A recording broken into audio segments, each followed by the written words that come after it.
Well, we are back for the second half here from William Meisel Memorial Stadium, and my name is Kyle Heavey. Along with me is Daryl Johnston.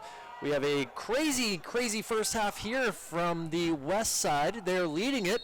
Oh, we got another whistle and another flag. Wow. Daryl, I'm shocked at this right now. I'm surprised. It's only the 25th flag of the night, according to our statisticians here.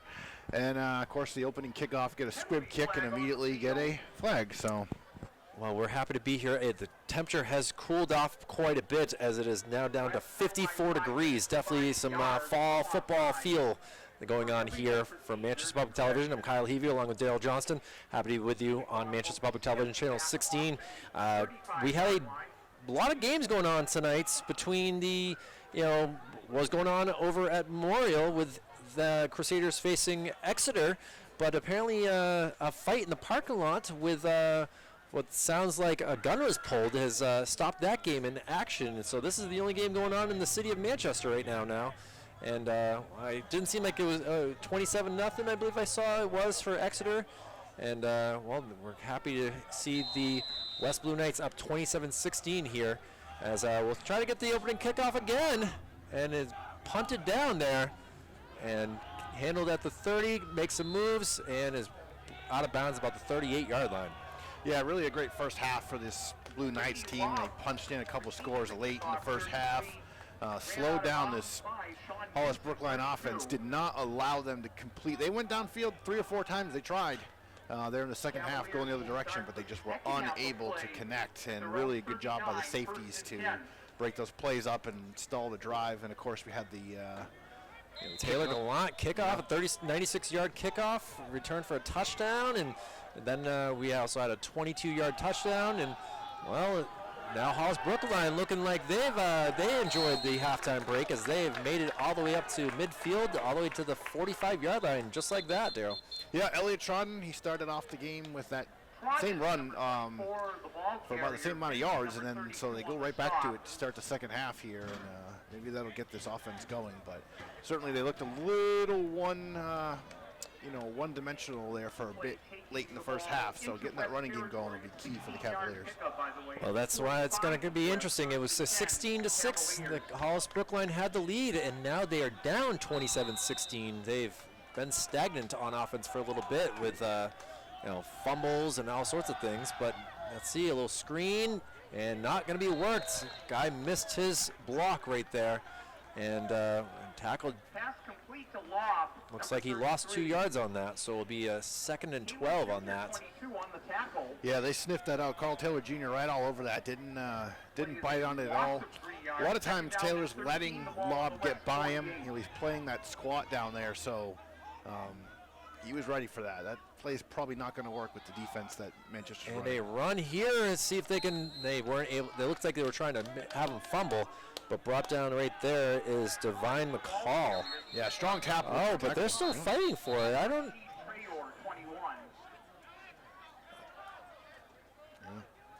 He's saying he has the ball, but it looks like they're going to keep it with Elliot Trodden. There we go. Yeah, McCall came in, strong tackle. He punched it with his left hand, but like Trodden was able to hold on to it. Well, we'll have a 3rd and long now, though. 7 yards doesn't seem that long, but with the way that they've been playing on offense, it's definitely going to be.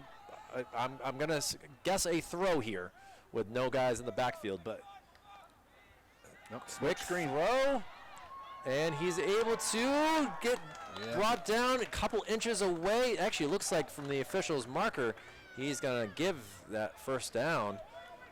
Let's see. Yeah, that's going to be a first down right there at about the 35-yard line. So a nice drive so far for the Cavaliers. That smoke screen's worked well for them. They swing it out real quick and then just keep it inside the hashes and picks up it looks like he may pick up the first down, but either way, if not, he's inches short. Well, we did see West stop a 4th and short in the first half, so it's no gimme. Officials are going to ask for a measurement, so maybe not a first down, but if anything, it's a matter of 2 inches, and all they have to do is like a QB sneak or something like that, and they're going to get that first down. But we obviously have a great field position to be able to watch this from the great angle here. And the Chain Gang, the toughest gang in the city of Manchester. And thankfully there's not 25 police officers for this gang over here, but you know, that's on the other side of the city in Memorial tonight.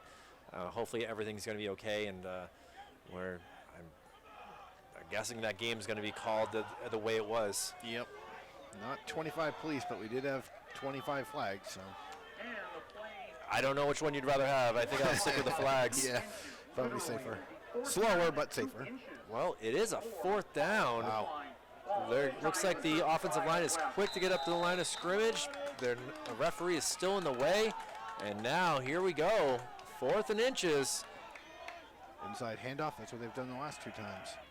Oh, good job getting the encroachment. Well played by Hollis-Brookline.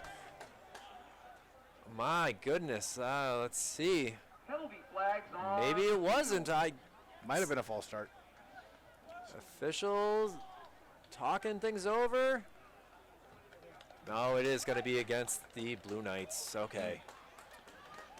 Yeah, it's tough. You got to watch that ball, wait for it to be snapped. You know, they were trying to jump timing on him, and they're going to pay for it. Smart way to get a 1st down. We'll see if Patriots do anything like that if they get into that sort of position on Sunday with Tom Brady and the Buccaneers coming back into town. You know, but we got to get through this Friday night game here. And a quick handoff gets a couple yards. Ooh, tough. Yeah, big hit. Wrapped up and brought down like a rag doll right there. Gets up pretty easily. Seems like 24 Elliott is pretty can handle those hits. Yeah, seems like a tough guy.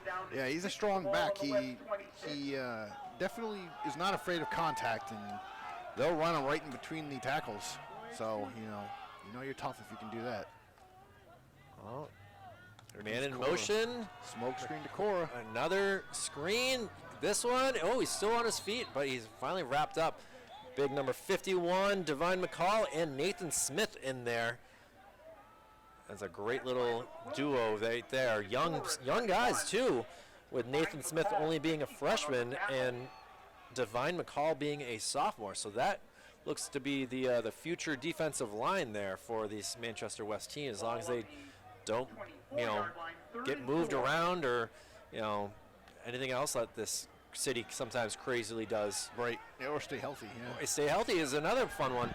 Oh, big hit there. Riley wrapped up, and this time it's by 21, which of course I don't have a 21 on my roster. Yeah, they don't list a 21 for Manchester West, but he's made a few good plays. McQuinn was he was trying to signal for the 1st down, but he was definitely short, so there's not a 1st down there. But I talked to Mr. Brian Kenny, the athletic director, and he gave me this fancy brand new roster today, and still 21's not on there. So, Brian, if you're listening, we're gonna have to get him next time, because we do have a couple more games. I know we have a Sauhegan. Nice run right there by the Cavaliers. Yep. Oh, but they're saying he fumbled. Yeah, he might have fumbled. He did. I think he did. Blue Knights have the ball. We saw this at the end of the 1st half, the same exact thing. And they're going to say that it's going to stick with the Cavaliers. Yeah, might have been down, but disappointing right there. They've coughed the ball up a few times here today. That's not in character for this Cavalier team, but fortunate here. Now they're in the red zone. Down here at the 8-yard line. Trailing by 11, so this will be huge for them. And we've only seen them go for 2, so we'll see. But nice interception would be great. Oh, he drops the ball. Oh, boy, that's Isaiah Velez. He's going to look at that tape and wonder what happened. Yeah, I lost in the lights, the breeze. Yeah, might have just been a concentration thing. He knew he had pay dirt, and unfortunately, he just took his eyes off the ball. And quick handoff. He gets around the edge, wrapped up, but I don't know. They're saying touchdown. Yeah, I think he crossed the goal line before he. But that's two handoffs. I mean, that's 2 rushes in a row where he's fumbled the ball, so it's there for the taking. Well, Elliott Trodden with a 7-yard touchdown run, and now they are down 5, 27-22. We'll see what they do when they go for 2 here. Yeah, right. They haven't kicked once, so aside from one punt. Well, I can tell you this, that man is not going to get off the field in time. A substitution was being made, and the referees gave West a good opportunity here. Odd play right here. Handoff up the middle. Can he be stopped? Short. He is short, and that's going to make it a 5-point lead for West now. Yeah, they tried the motion. Fake handoff, try to go inside with it, just couldn't power his way forward enough. Well, good job by the Blue Knights to stuff that middle. Some love being right there to big number 50, Mr. Nathan Smith.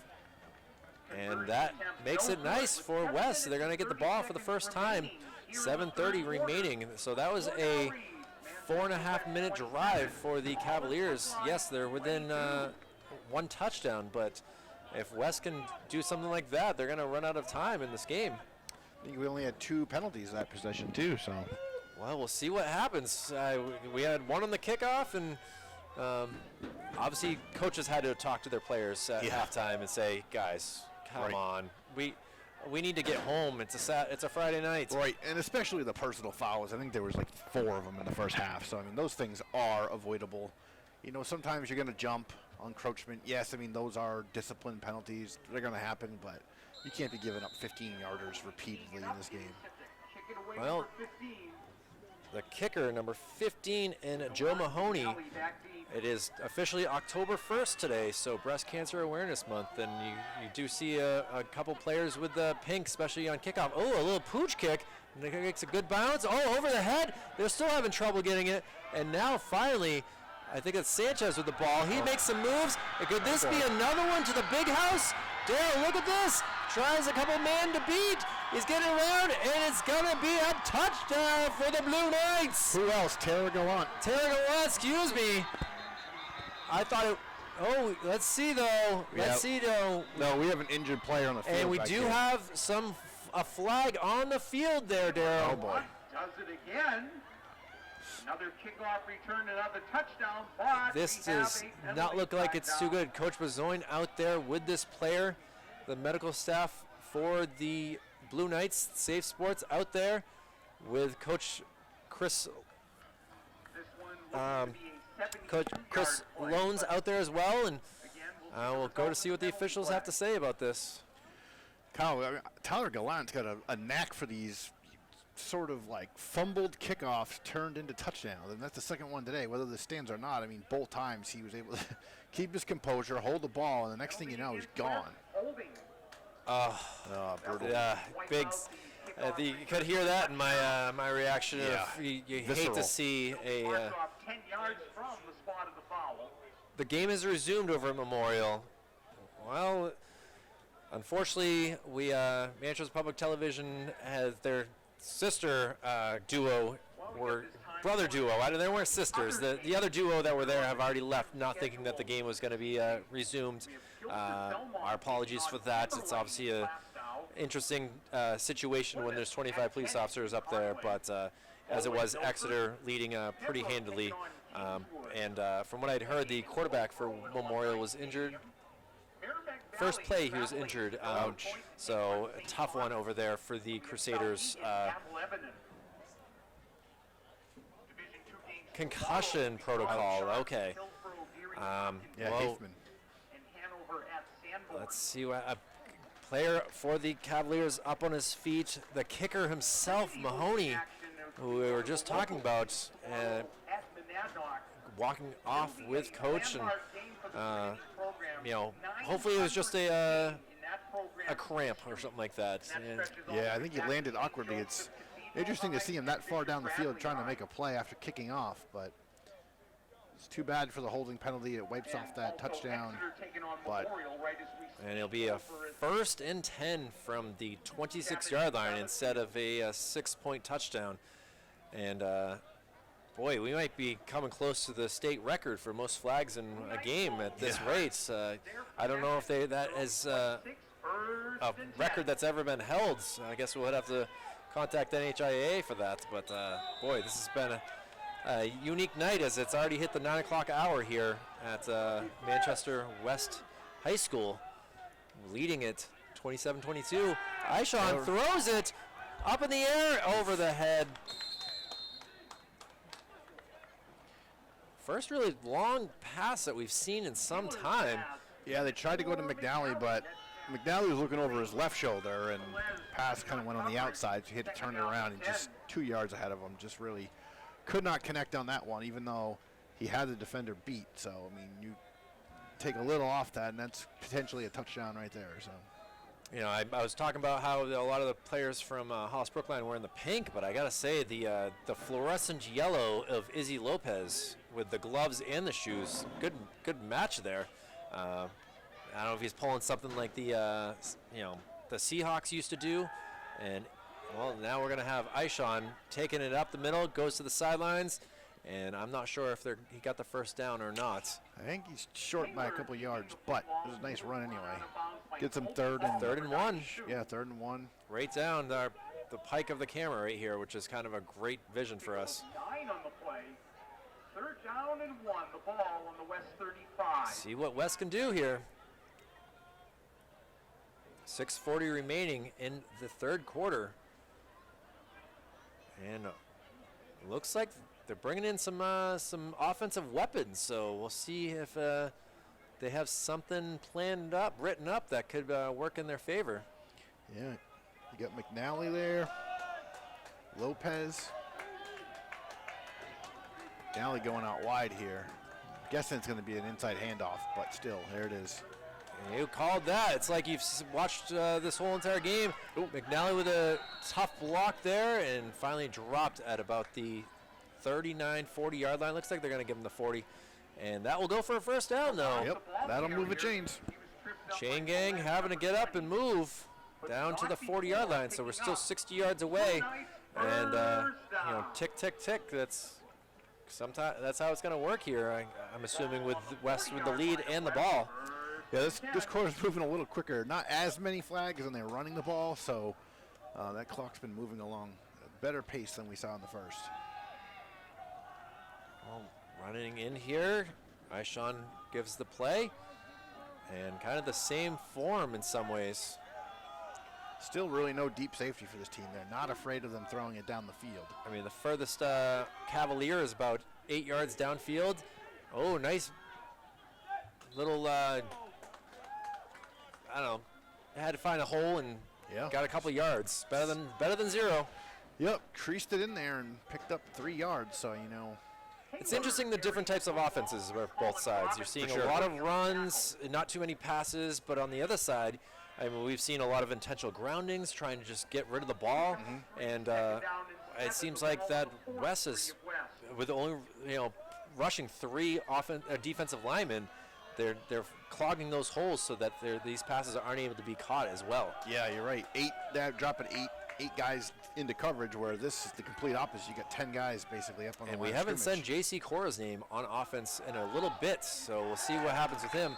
A nice tackle right there, though, by the Cavaliers. Nice number 78, a Greg Dushkin. I said his name a little while ago as he had come in, and he was able to make a stop there. And now at 3rd and 6. Got to give some love to these big guys on the Cavaliers side, too. Dylan Brown, 52 is Graham Smith. They got some young guys, too, but they're just trying to get their 2nd win of the year after losing 3 in a row. 1-3 record. But West looking to have a 3-game winning streak here. Yeah, important down right here. You're up 1 score. Clock's moving along. Been 15 years. That was and now a 4th and 6 here. Yeah, they're going to pull on the punting team. Something we haven't seen from West so far in this game. Yeah, make them go the long field, 80 yards if you can. This will bring up a 4th down and 6. West is in Looks like William Mara is the kicker. We'll see what they... I'm scared, Daryl. I'm not going to lie. We have not seen Oh, we do have a flag in the field. That's what I was waiting for. I was waiting for it, honestly. I thought there was either going to be a delay of game or, well, let's see what the referee. And the penalty is against West, 5 yards, illegal procedure. Illegal procedure. Oh, The ball back to the 39-yard line of West. he's just giving him extra room. Yeah. Hey, go up and just boot it. In punt formation. Oh, tough snap. Gets gets it off. rid of it. And let's see if it takes a nice bounce. Oh, it goes the other way towards the west side. Adds another 5 yards right there for the Cavaliers to work with it. A 5-point lead, 4:03 remaining. So that drive really only took up 3 minutes. Yep, 60 yards here to go the other way. A little momentum now for Hollis-Brookline after scoring, so we'll see exactly what kind of approach they have. I would not be surprised to see them go back to their running game on the early downs like they've been doing. And Tired of these defensive linemen down. I mean, there's only 3 of them. Right now, looks like there's going to be about 4. So, but if they get tired, they're not able to sub out the way that Hollis-Brookline's been running.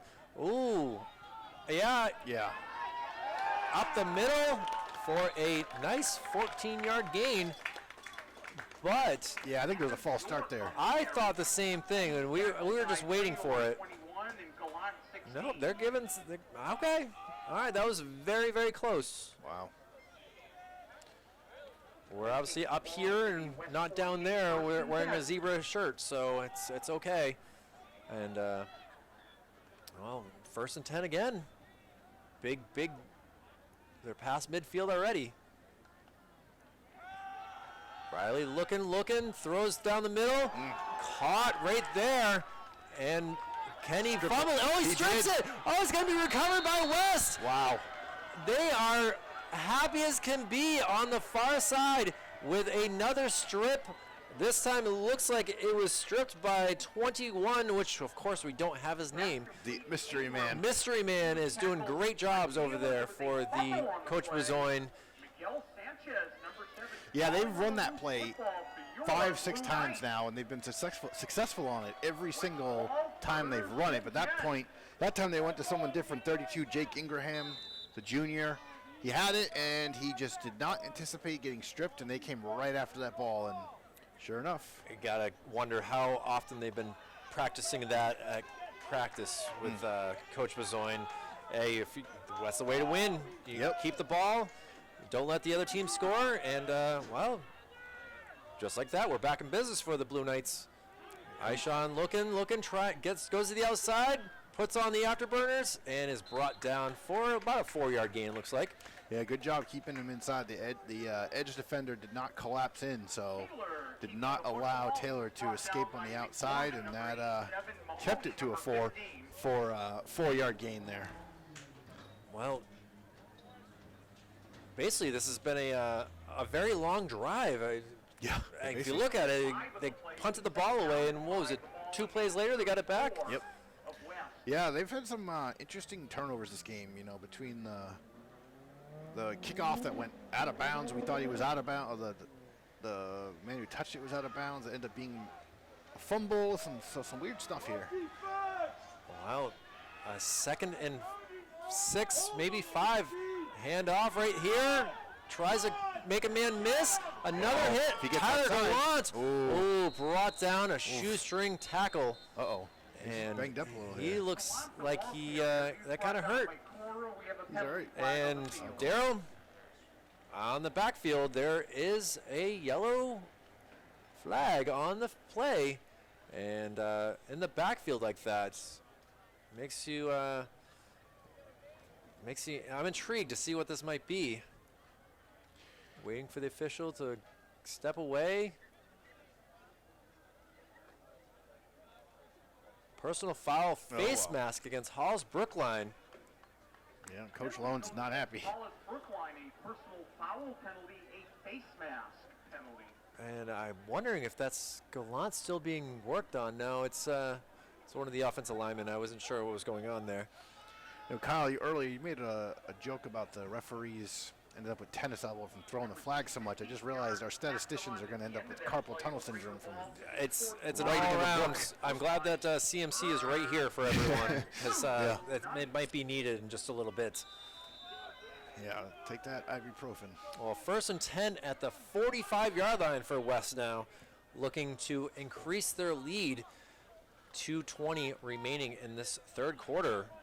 Daryl Johnston and Kyle Heavey for Manchester Public Television's Friday Night Football on this gorgeous evening here. A little chilly, 52 degrees, but you know what? It's fall. It's officially fall here in New Hampshire. A handoff up the middle.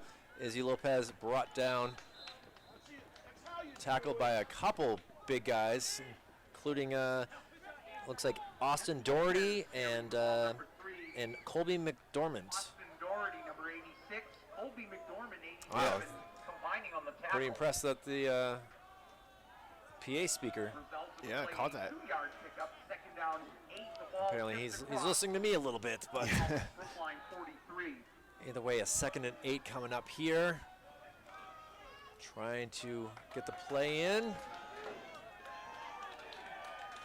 Aishan still, haven't really seen him too much up to the line of scrimmage. Yeah, he's been in shotgun almost the whole night.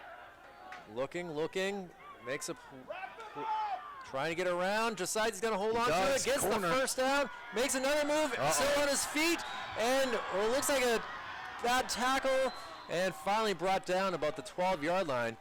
I thankfully do not see any flags there. The Iceman doing it really well there.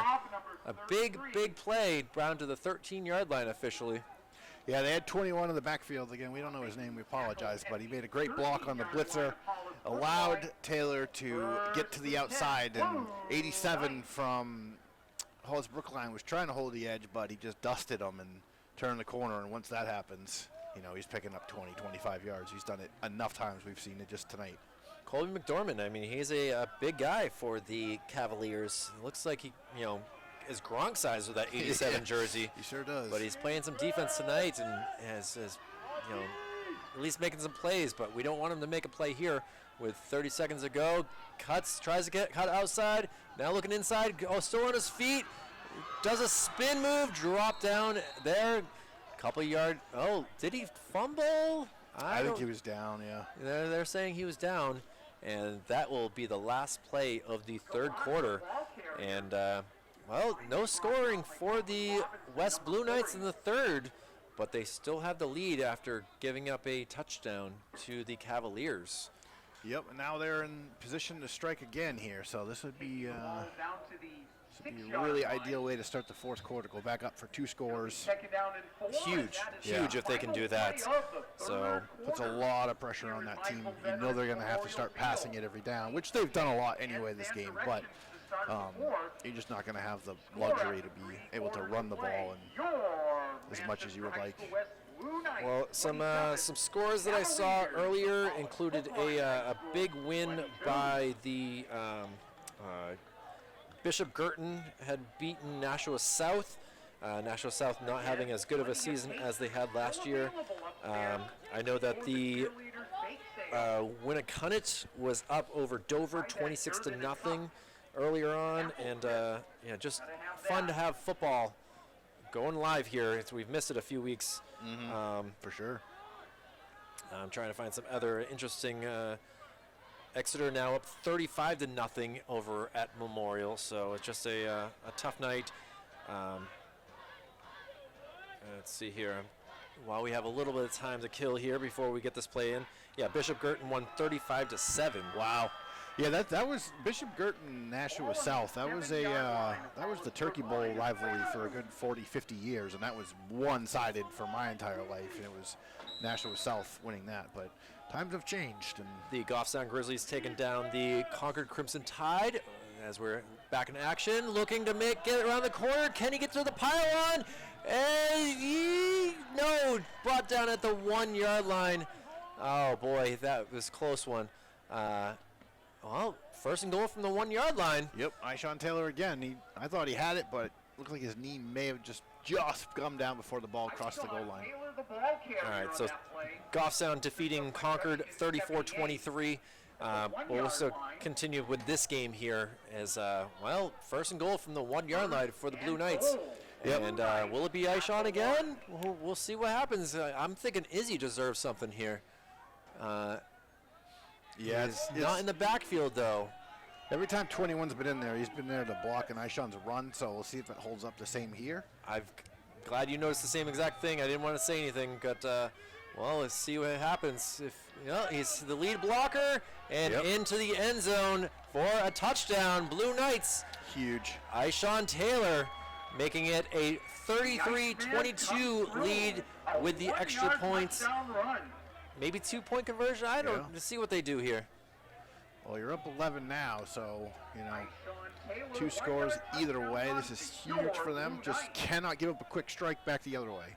That's going to be the key. If Hollis-Brookline's going to score, you got to make them work all the way down the field and use up clock and no quick strikes, and then you can pretty much start leaning heavily on your run game and just get that clock rolling and hopefully come out of this game with a win.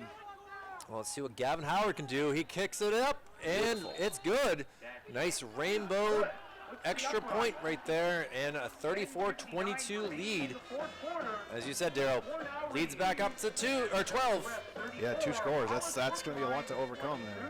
2 touchdowns, and you have to give the ball back, obviously, to Manchester West at some point. So just ball control, no turnovers, no quick strikes, make every yard difficult. Well, that's going to be the key here. The last 2 games, West has scored 39 and 40. Right now they're at 34 with still some time remaining, so we'll see if they make it 41. Yeah, we talked about it earlier, but this is definitely a better version of the West team than what we saw in week 1. Obviously Lebanon and Hanover is a tough draw for anyone to start the year. Oh my gosh, to combine, they are 8-0. Yeah. And we're only in week 5 of the season here, so. Yeah, and Lebanon's hanging 60 on people. 70, I think. Yep, 70, like I said, they week 2, 77-28 victory over these same Hollis-Brookline Cavaliers that we're seeing tonight, and they're all white jerseys and blue helmets. Well, Howard has the ball on the tee at the 40-yard line, and see if they, he kind of just does a soccer kick here, and he's going to run out of bounds at about the 35-36 yard line. Some little punt, little bit of shoving after the play, but nothing that's going to bring out the yellow laundry. So, yeah, probably smart getting out of bounds there. They've had a couple of turnovers on special teams tonight. So you really you need the ball back if you're Hollis-Brookline. You need to string some plays together here. And if you're, if you're Manchester West, it's just really important. You see this happen sometimes. You go up 2 scores, you're feeling good, and all of a sudden the other team just quick strikes you on 1-2 plays, and all of a sudden you're like, uh-oh. Momentum is a huge factor here, and really it's on your side, so you just can't let anything easy happen. Yeah, I agree with that. Well, now they're going to have to throw a lot. Nice up the middle, but he fumbled last time on a play like this, but he's able to get down at the 44-yard line of West and a first down, but it looks like we may have an injury. He's got up slow. Looks like a couple players for West are a little dinged up right here, including our infamous number 21 who's going to run across the field. His shoulder or hand, I'm not sure what it is. Yeah.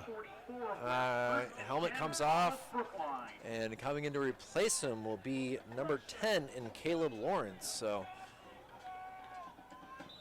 Hollis-Brookline gonna be 2-minute offense here, being down 12. Yeah, big thing here, just do not let JC Cora go off. Just make it hard. Don't be the first quarter. Chip throw. Pass up. Oh, and new substitution. Lawrence comes in almost with the interception. Imagine that. That would be close to a wrap at that point.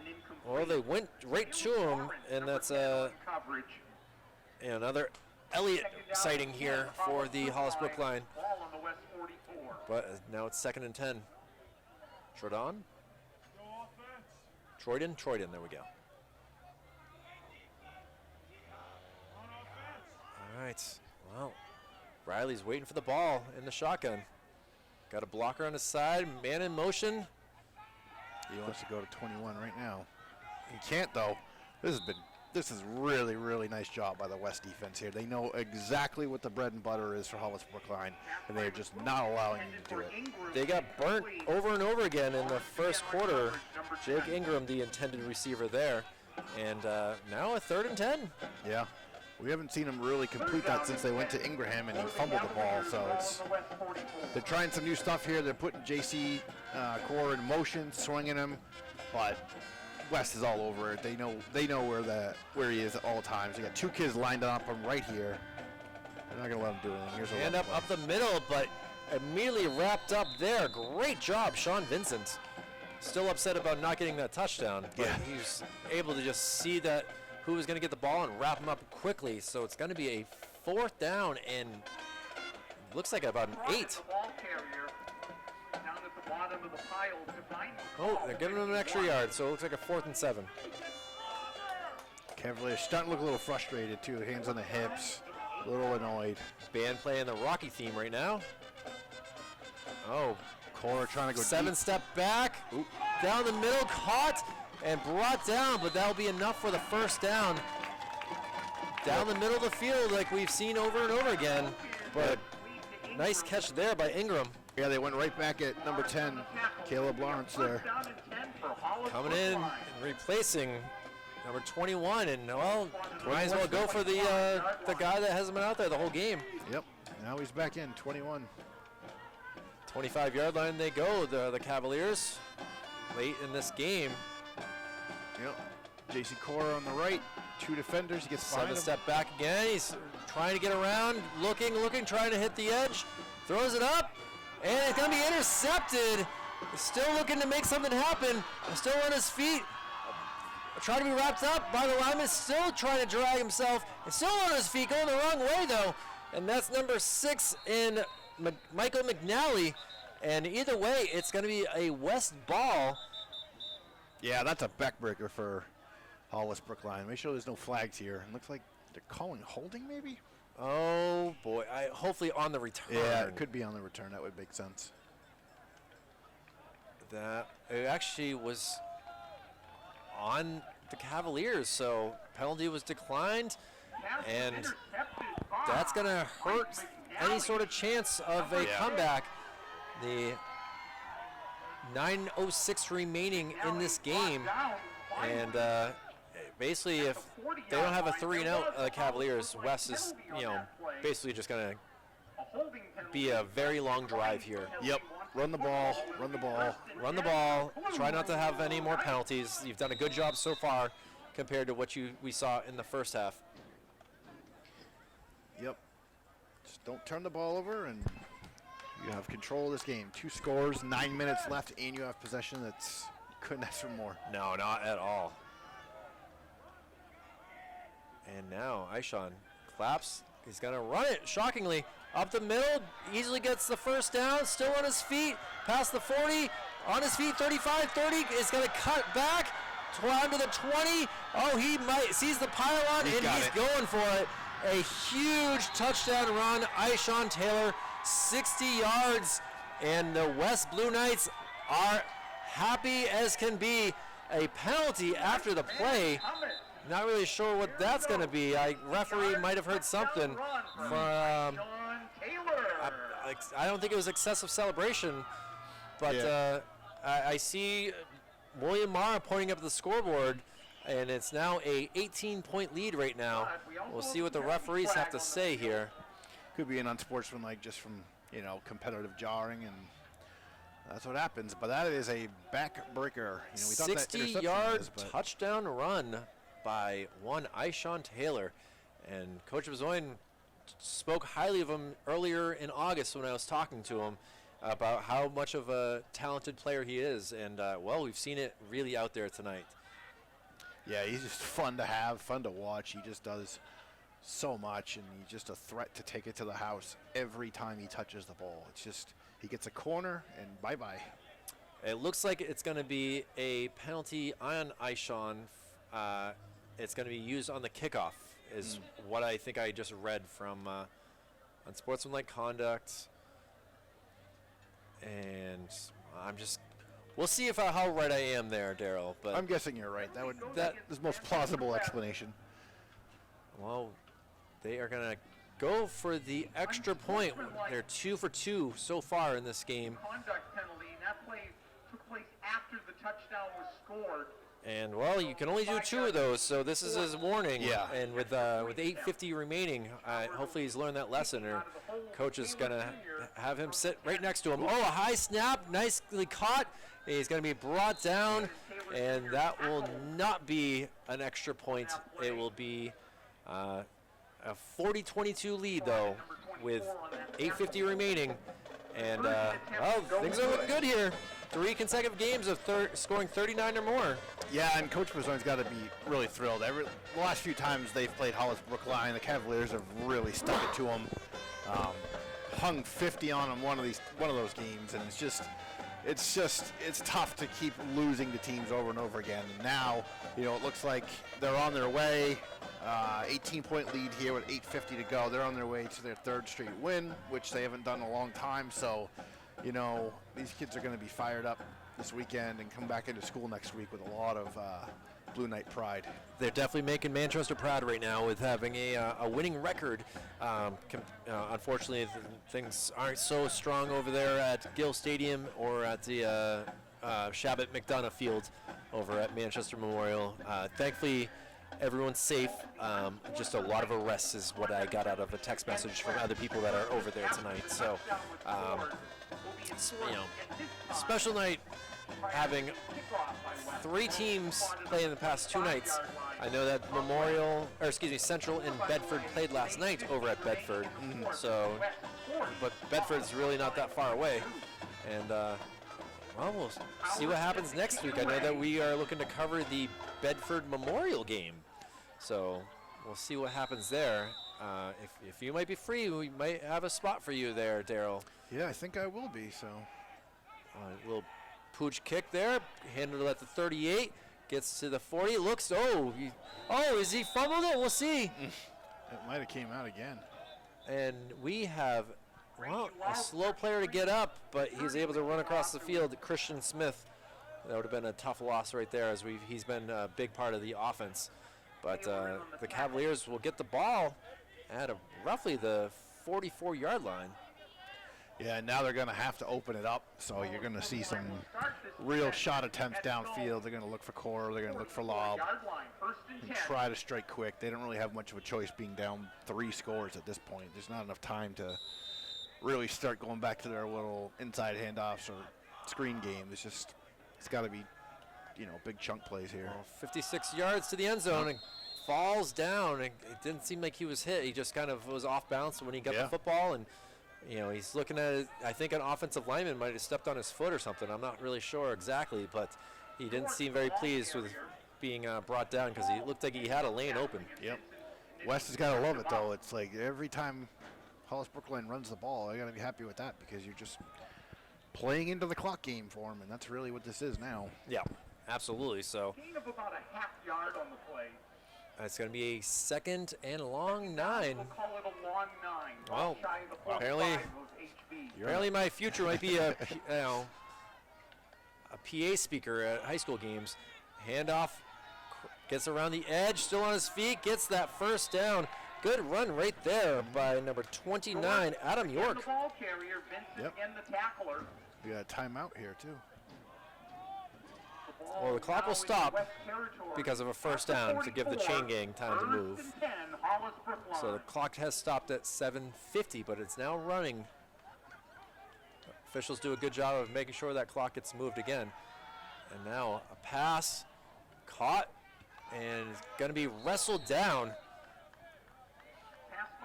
Yeah, J.C. Cora, they've done a really good job of keeping him contained. He's had some really big games this year. We're talking 150-yard games, 50-yard touchdowns. He's just really dynamic, but everywhere he goes, he's had 2 guys on him. Tomas Acosta nicely picking him up, so good sportsmanship still being used in some ways. Handoff up the middle. Brought down right about the first down marker. ball carrier. This is going to be tough as, Cavaliers want to do a quick offense, but these West big men aren't moving out of the way fast. Yeah. So there's a little bit of shoving going on after each play. Riley looks up. Oh, hits his lineman. Sean Vincent. It's going to be a incomplete pass. As, yes, you saw that in action. I followed the ball, and it was a tough hit right there on the blind side of the quarterback for the Cavaliers. Yeah, Coach Mazzoni told us, just watch Vincent. He's all over the place. He's small, and he really has lived up to that billing. Just fired through the A-gap and just forced that play to happen much quicker than McQuilkin wants. Now, pass up the middle. Brought down by a sea of blue right there, including Mara and number 6, Michael McNally, who's got the interception already. Well, this drive is working for the Cavaliers. Short pass. Oh, that's going to be a... he's going to say encroachment, but that was definitely a false start right there by the offensive lineman, number 78, for the Cavaliers. And the Hollis-Brookline bench is very frustrated. The Manchester West defense was really not ready for a quick snap. They were kind of trying to get themselves situated. You had guys looking down at the ground. I think someone dropped a mouth guard, and they kind of shot themselves in the foot there because they could have had a big play. A handoff, gets around the edge, still on his feet. Good work, working the legs to try to stay up there. And, now here they go, trying to get the ball to the official, back to the... the new line of scrimmage, and it's going to be a second down. Band playing for West, trying to disrupt things. Pass up the middle, broken up. Oof. It looked like Mara was wanting that ball. He did. He wanted it. And we got a flag. Almost intercepted by Mara, number 1, depending on the play. Pass play. Well, let's see here. Flag on the field. 6:09 still remaining this game, a 40-22 lead for the West, but the Cavaliers driving and doing everything that needs to be done. It's just a matter of if they will get in the end zone or not. Hopefully not, but first and goal. Clock's running, 6 minutes to go. Down 3 scores. Ball's up in the air, and now down, incomplete. Looks like he might have pulled something, though. He pulled up a little limp. Coming back. Yeah, it seemed like he stumbled. Number 32 in Jacob Ingram. He gets back, but you can see that he's seems like he is definitely feeling something in the hammy. Oh, we have a whistle here. Oh, the clock was running because that's my assumption, because he's looking up at the scoreboard operator. I don't think they stopped the clock. Yeah, at that 5:59, it was at 6:05 before the previous snap, so I'm not quite Or the sure. the trainer is running across the field as well, so there could be an injury for sure to someone that needs some help on the Cavaliers. From the looks of things, it's 23, Jim Langley. And now back to the action here, and still in the shotgun. Looking to make this. Oh! He was looking towards the end zone and realized that he had a guy short, and tried to change his mind at the last second to hit the man that was wide open, and just threw it a little too wide for him. Yeah, he kind of. You're right. He looked like he wanted to go to the deep corner there, the end zone, and then just try. There was a guy running towards that back corner, but Riley decided, let's hit the easy guy right there, and not able to make it happen. See if they kind of looking like they were on the same play. Throw the balls up, and intercepted by the Blue Knights. Tackled in the end zone. The ball will come out to be about the 20-yard line, and that just pretty much wraps it up with 5:44 remaining in this play. And thankfully, I do not see any flags. And Hollis-Brookline got to be a little upset. They had things going so well in the first quarter, end of the second, but great job by Coach Bazoin to figure things out, and really they've only scored 1 touchdown since the defense really turned things up. Yeah, I really think, obviously they did a great job with J.C. Cord not letting him run around wild, but when Tyler Gallant ran that 96-yard kick return back, that you could feel the momentum shift, and they get the ball back quickly, and all of a sudden you're like, hey, what's going on here? If you're Hollis-Brookline, this is not how we scripted this. We were supposed to come in here and win by a couple touchdowns. That's what, a lot of people were saying going into this game. You could expect that to be sort of, Hollis-Brookline in control, but Manchester West definitely looks much improved, and they're going to get their first win at home, and they are going to sleep well tonight.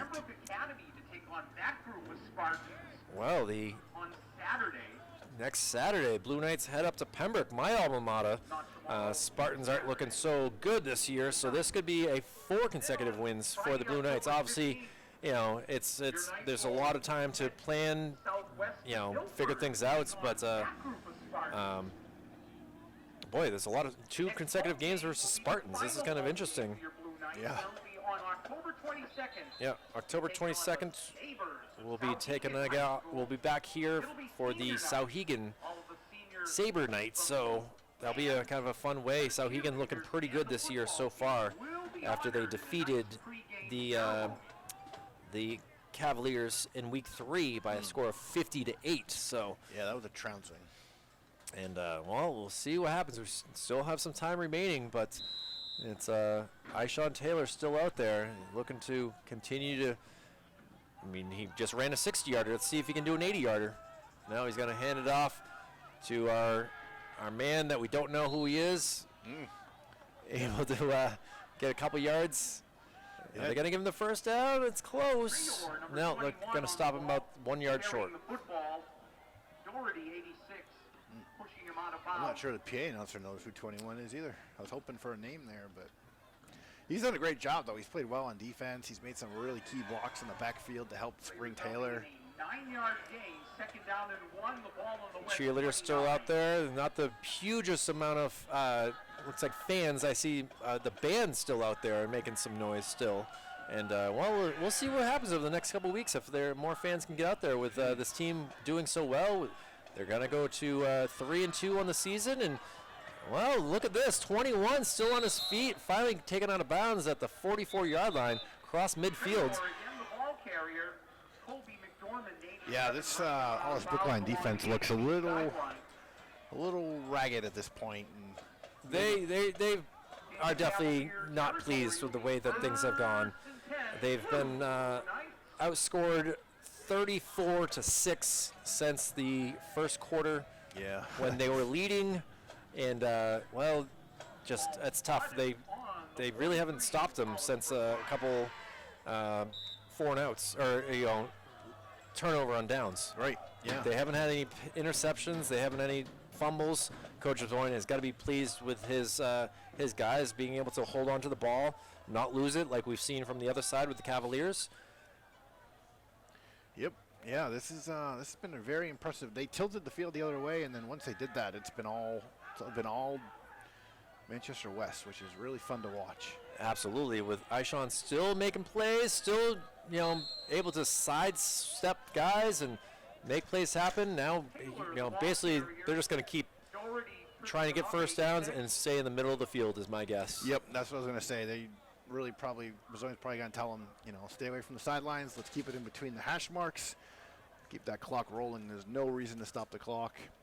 And at this point, I think just looking at the body language of this Hollis-Brookline team, they are happy with keeping the clock rolling as well.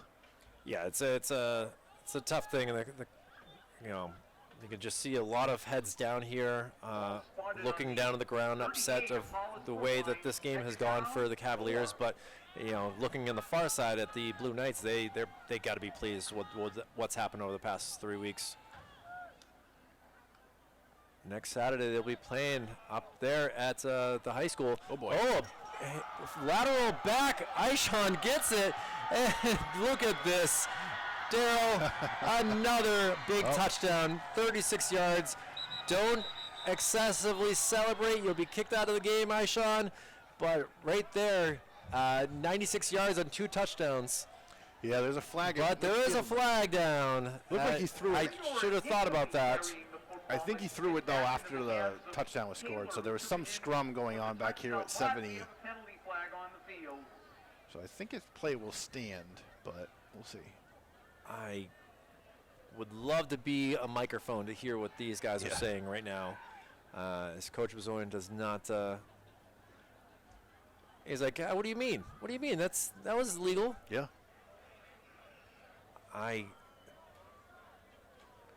Yeah, it looked like a dead play. I mean, it was like a half-yard gain. He was stuffed. He just turns around and chucks it back to Taylor, and Taylor just takes off. He might have clipped 1,000 yards rushing. 67 is coming out for the Blue Knights, and Bezoin is taking him aside right now and has some words for him. So I'm thinking this might be the culprit here. Yeah, Zachary Lambert getting an earful from the coach. He has been thrown out of the game as 67. I could hear the official telling the touchdown looks like it will count as they'll go for a point after attempt. But whatever happened with 67 is he is got to head to the showers early, is my guess. Let's see. He's still getting talked to, and well, not a good sign when the D-Hart helicopter is landing over here at CMC as well tonight. Yeah, it's been an action adventure tonight in the city of Manchester. We saw probably 5 cop cars, 2 ambulances, a fire engine, then we had the action over at Memorial. There was something going on Union Street when I was trying to get back to the station. Kick is up. It is through the uprights, and that increases the lead to 47-22. Still 4:25 remaining. Will we see, some of the younger guys get some more action? Is that the end of Ishawn Taylor today? I'm going to assume yes. Could be. 96 yards and 2 touchdown runs in the fourth quarter here is a stat line in itself. Yeah, I can tell you, in previous matchups, Hollis-Brookline hung 50 on West, and they never pulled their starters, and they were still running plays. They were running their offense even when they were up by, 5 scores. So we'll see if Manchester West goes the traditional route of bringing in the younger players, and it looks like they're going to do that, but we'll see. We will see. Is the kick returner for, we've seen a lot of pooch kicks. Yeah. And the penalty is being used on the kickoff. So Hollis-Brookline will get the ball at probably pretty good field position as a lot of the kick returners are moving up considerably right now. The band's still playing loud and proud, so giving support to the football team. Cheerleaders still out there with their pom-poms, and we'll get the kickoff. And he goes long this time. Yeah. A good kick here. Oh, hits him in the face. It's still on the ground. Will he pick it up in time? Oh, he does. At about the 36-yard line, and that's where the Cavaliers will start off here. 17 there of the Cavaliers, Mr. Caden Emmons. He's only a sophomore, so he'll have plenty of time to try to do that a little different. Looks like we got some teammates helping with tying of shoes over here. And whatever helps your team. Yeah, exactly. Camaraderie is what we're Camaraderie. Sometimes if you're a bigger guy, it's tough to bend over and tie your shoes. So if you have a teammate who's younger, he can do it for you. Handoff gets to the outside and is wrapped up and brought down. Again, number 32, Sean Vincent, having a great day on defense.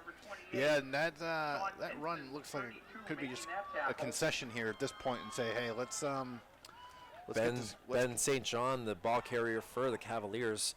We have 4 minutes remaining in this game.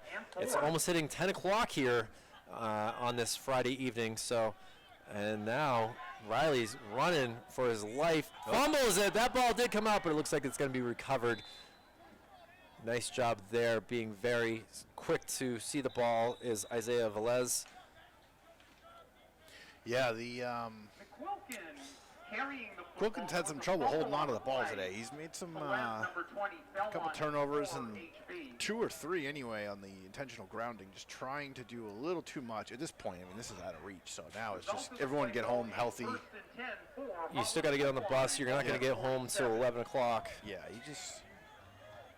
You were up at 6 a.m. You know, for school, so it's a long day for sure, and it's tough when you had a 10-point lead and you lose it like this. Pass right here, going to be wrapped up and brought down. A great tackling job. Oh, nice handshake right there. That's respect right there. Michael McNally, phenomenal baseball player as well. Plays a heck of a left field. Yeah, fast. He's a fast kid. Good job wrapping him up. It's tough when you got speed like that to make sure that you get both hands and bring him down, and he was able to do that. Close quick, clean tackle. Clock still moving. Didn't get the first down, so yeah, play continues. Clap of the hands, trying to get over half field. The throw, and that reaches no one. Looked like 77 was being held there as he was trying to come through the line, but no call. Surprise given how many flags we had the first half. We hadn't seen nearly, I think we only had maybe a handful in the second half, which 5 is still a lot, but I mean, compared to 25, it's... Alex Martin comes in for the Cavaliers. Brady Lobb comes out as a 3rd and 8 here from the 49-yard line. The pass down the middle of the field, it caught and is not able to get up and make any more yards. As soon as your knee hits the ground, you're down. Yeah, weird to see a 77 catching a ball. I'm not gonna lie, Daryl. You don't see that, and we don't have him on. We don't even have him on the. But hey, 77, good job, buddy. You're you know, the oddest number.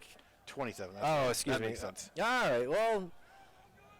Yeah, Caden McCool. I mean, I'm assuming that's Riley's brother. I mean, it would be a strange coincidence otherwise. So. Eligible receiver down the field.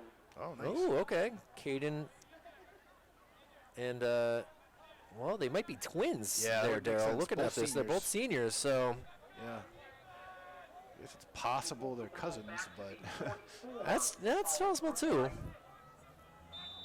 Something to see what happens, but this is going to bring them down to the basement of the D2 West Division. Oh, he's wide open. Wide open, caught, makes a great play. Trying to still on his feet, trying to get down there. Brought down at the 1-yard line. Brother, sister, cousin. We're not really sure what that is, but oh, excuse me, that was Cora.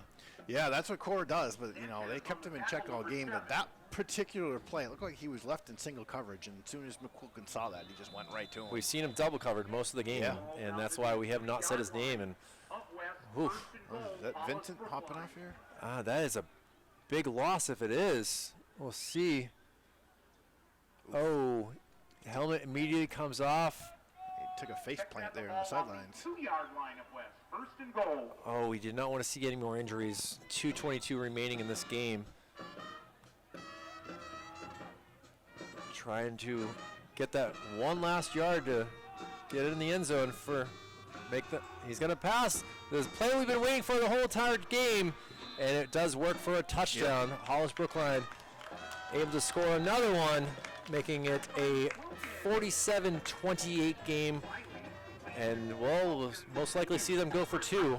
McQuilkin to McQuilkin that time. So brother or cousin, we'll just assume one of those. Teammates right now, you know, because there's another 9 other guys on the field doing their thing as well. So we'll see what this 2-point conversion can do. Oh, I saw a false start. Pass is thrown, and it looks like it was complete for the 2 points. Oh, he's calling it. No, he's calling it incomplete. The pylon was down. I thought he probably got in, but yeah, I think he went out of bounds. Just maybe it was the West guy that hit the pylon. I'm not really sure. With 2 minutes and 7 seconds remaining in the fourth quarter. Well, 127 seconds remaining in this game, Daryl, and it's been a pleasure to work with you. Back in action here. Yeah, it's been fun, a lot of fun. Really since 2018 is probably the last time you did anything with Manchester Public Television. So you finally got to. Well, we haven't had any games in a couple weeks due to COVID. Right. and Wes has been on the road lately, so it's glad to be back here covering high school sports, and glad to see some victories as well. That's For sure. That makes it much happier as well. Yeah, this has been a fun game to watch, and it's exciting for Manchester football, Manchester West, just to be able to come out and put on this kind of display and let people know that, yeah, we had a tough start to this year, but some of that to do with, like Coach said, a little bit of the preseason stuff was tough for them. They've changed the call. It looks like it will be a successful two-point conversion. At least the arms went up for the official. The scoreboard hasn't changed, so obviously we're only able to do so much with understanding all these referees. Yep. We'll see an onside kick here, I'm assuming. I am looking. They're all on the line here. Oh, he decides to send it. Hits off a man. Still is on. And now we'll see. Look at this. Another one. Let's see. There could be some flags on the field. I'm following the guy.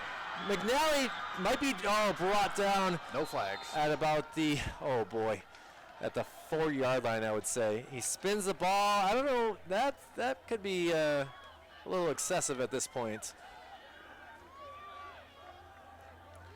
But a big return right there. I think he's, was thinking that he saw the glory of the end zone and just wasn't able to be. McNally feeling the football at his own 25.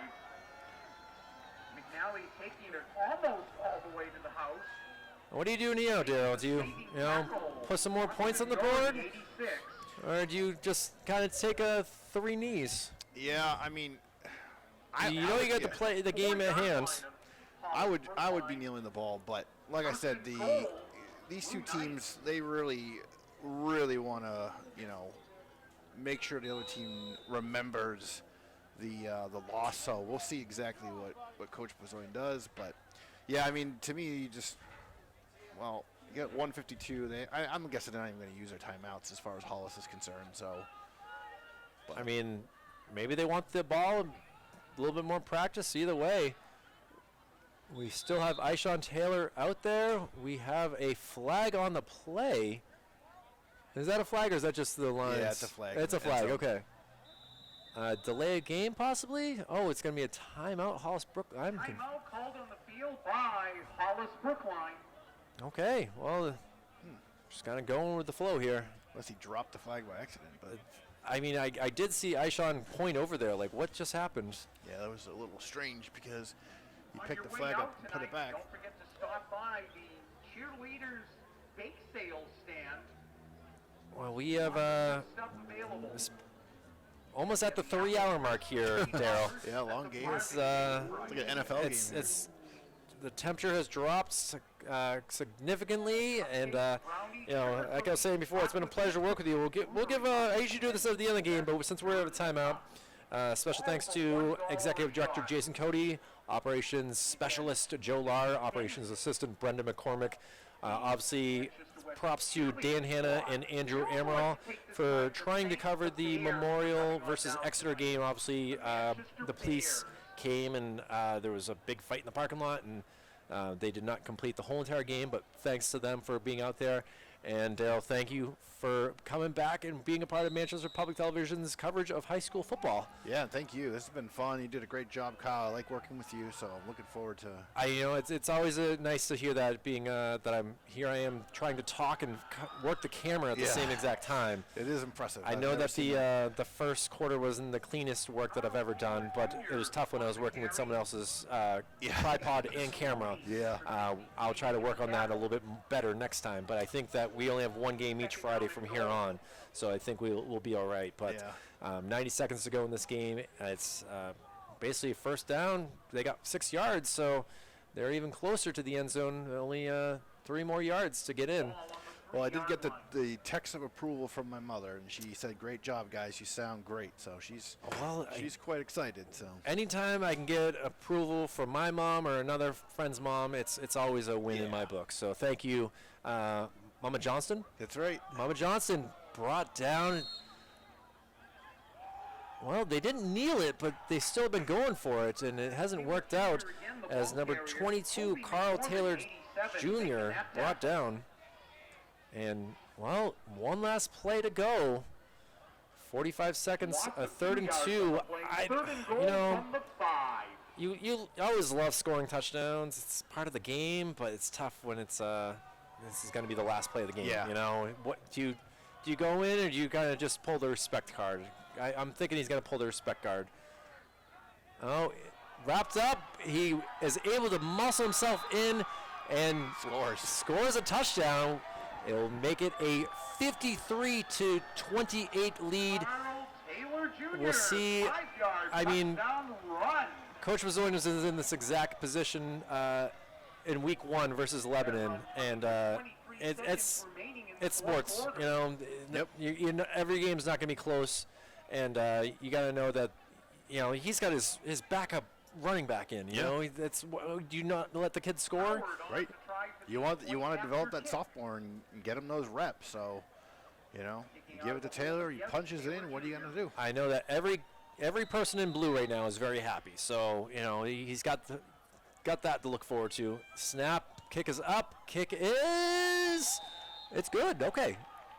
The angle that we had, I wasn't really sure. Yeah, it was high, and that will make it a 54-28 lead. Man, Daryl, the way we started this game, I did not expect to be seeing a 54 up here for the Blue Knights. Yeah, it's been very impressive all around. They did a really good job of, you know, ball security today, moving the ball on offense, slowing down J.C. Core, not letting him run free, made McQuilkin's job a lot harder. Certainly Hollis-Brookline ran the ball better than what we've seen, you know, in previous games, but that's not their identity, and that's not how they're going to win games. And now they're about to fall to 1-4, which is really going to bury them in this Yeah, they're division. going to be down there at the bottom with Hopkinton, Deering, Hillsborough. They're having a rough season. The Red Hawks, I believe they are. But hey, I'm happy to see the west side of Manchester happy as can be tonight. Yeah, they're going to love it. The city's going to enjoy watching this broadcast, whether you're watching it live or you watch it on demand. I mean, either way, it's going to be a fun We'll one. have it up on YouTube and on the station on Monday, as I have a busy weekend covering football more for another station, including going down. Oh, this ball is going to. Oh, he goes into the end zone. What is that? Oh, boy. I don't like that call. No. Oh, huh. But He wanted to return it. yeah, he just Howard's kick actually made it all the way into the end zone, technically. Once the ball breaks I don't. not really. It's considered an automatic touchback. Seemed like he fielded it like about the 3 and then just kind of carried back into the end zone. But First and 10. We're just commentators, you know. We don't make the rules. We just enjoy football and covering as much as we can. So, with 18 seconds to go, Cavaliers are throwing it up. A long ball, Picked. intercepted though. And if this brings back to the house, that's going to be a 60, but it's not. But McNally has had a great day overall. McNally, Gallant, Ishawn Taylor, Sean Vincent. Hopefully he's all right. I haven't seen him. He was laying down there for a while. Yeah, things did not look so promising, but being that he has 8 days, hopefully everything will be good. But at the same time, we did lose, Xavier last year to an ankle injury, and that was a tough one for sure. So we'll only hope for the best. As I think they'll kneel it this time, Daryl. Yeah. That's my assumption. Returning the interception. I could be wrong. It's been a special game as ever is. I'm just hoping there's not another flag. Yes, please. That's all I'm hoping for.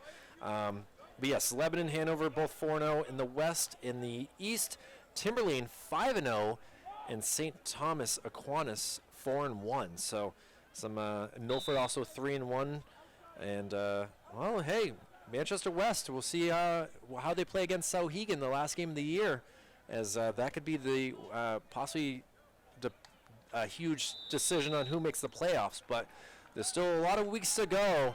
And I hope you all stay tuned to Manchester Public Television for as much football coverage as we can between the Crusaders, the Little Green, and the 3-2 Blue Knights here. So, again, Dale Johnson, thank you so much. My name is Kyle Heath for Manchester Public Television. This has been a wonderful evening, seeing some lots of scoring, lots of things going on here. But as the players shake hands, we will wish you a good night, and thank you for being part. Take care. Manchester High School West. Well,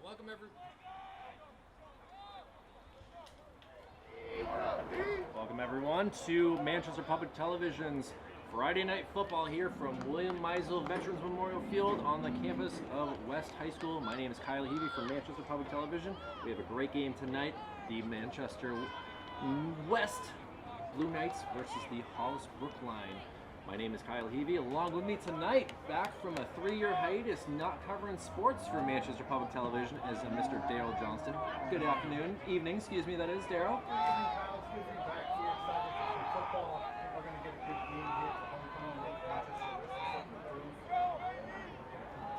Well, it's great to have you back here.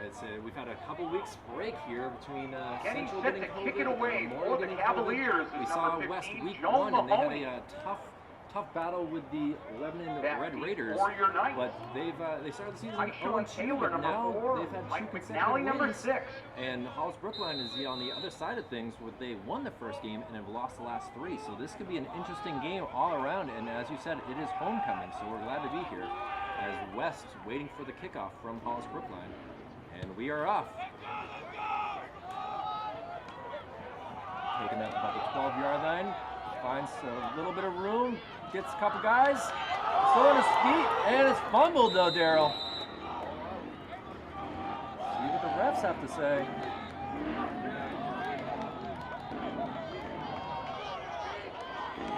Well, from the look of things, it is still going to stay with returning the ball. kick for your Knights. There was a fumble on the play. He recovers the fumble. Ben Petrella, number 11, making the hit for the Cavaliers. It'll be 1st and 10 for your Blue Knights. Ball on the 29-yard line.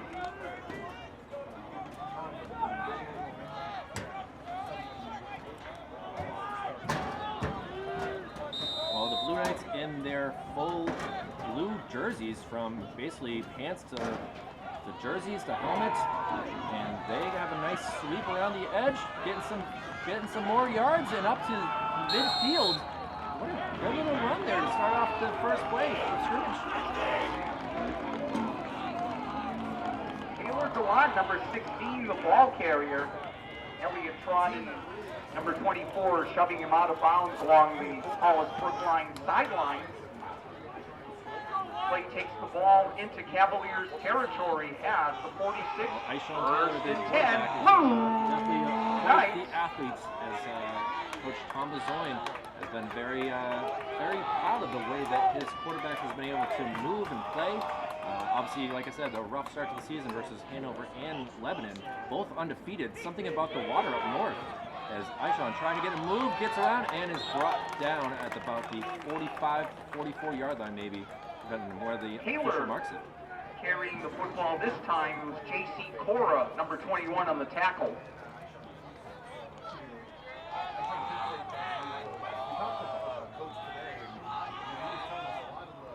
Pickup of 2 on the play, 2nd down and 8. The ball on the 44 of Hollis-Brookline.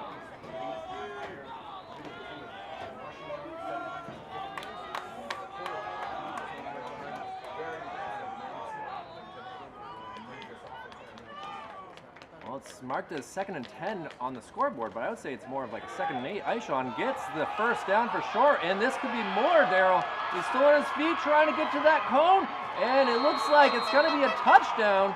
Waiting for the officials to make it. Oh, they are saying it's a touchdown. And just like that, 4-play touchdown for the West Blue Knights. Great to finally see a quick score, as we are only a minute and 12 seconds into the game. Putting your Blue Knights on the board with 6.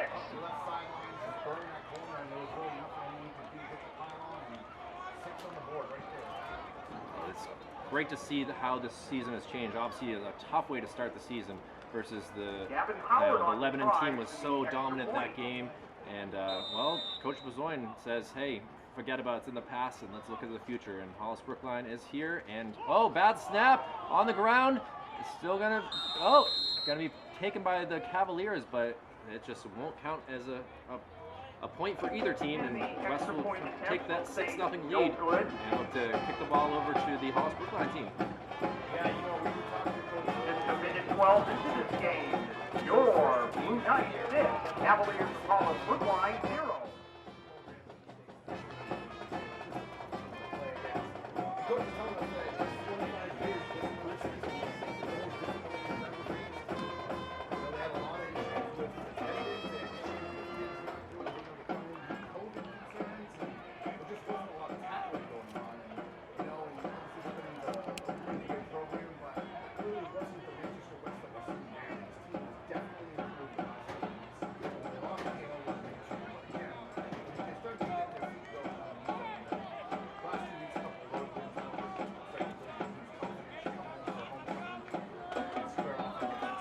Howard getting set to kick it away.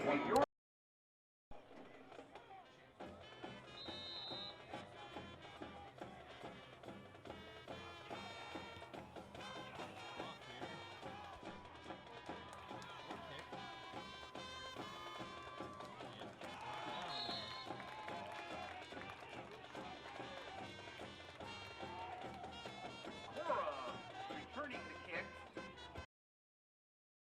Logan A. Sharman, number 77, at the bottom of the pile for West. Cavaliers take over 1st and 10 at their own 42.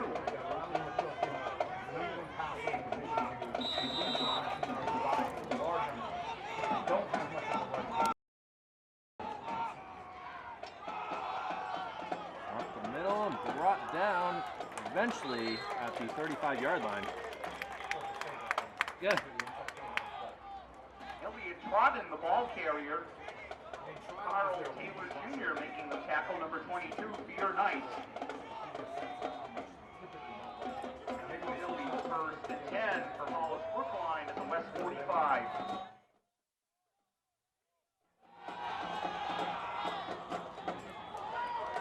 Good catch and tackle there by a trio of Blue Knights there.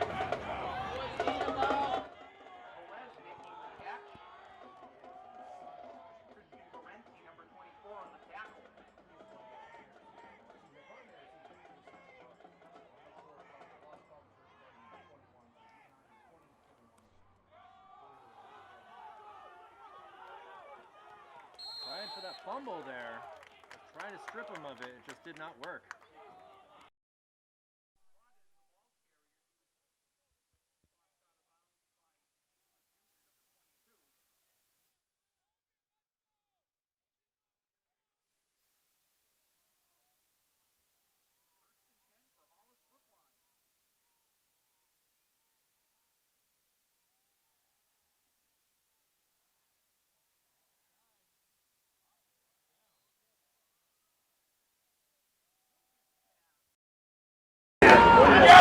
Ingram, number 32.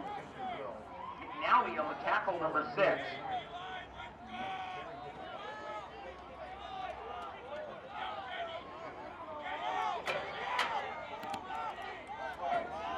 Second down.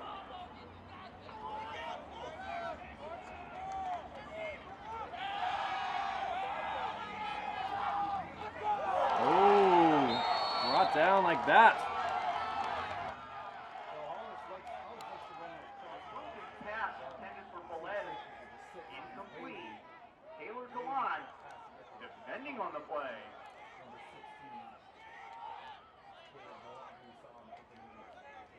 Third down and 8. Ball on the 32 of West.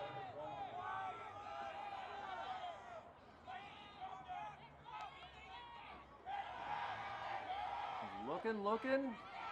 Decides to run and is brought down very quickly there. Nice job by Sean Vincent.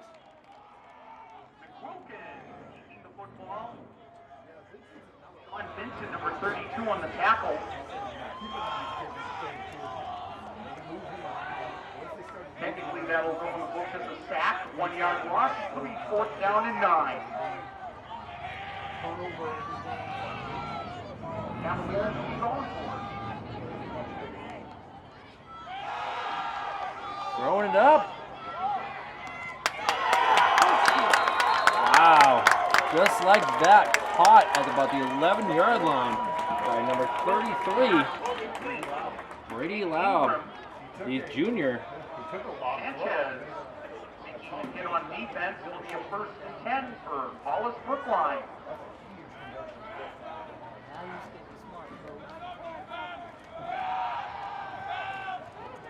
He gets rid of it, gets it to his tight end, who's brought down about the 5-yard line. And looks like they're driving just as well as West did. Casey Cora carrying. He was tackled by Carl Taylor Jr., number 21. Actually, second and goal for Hollis-Brookline. Ball on the 5.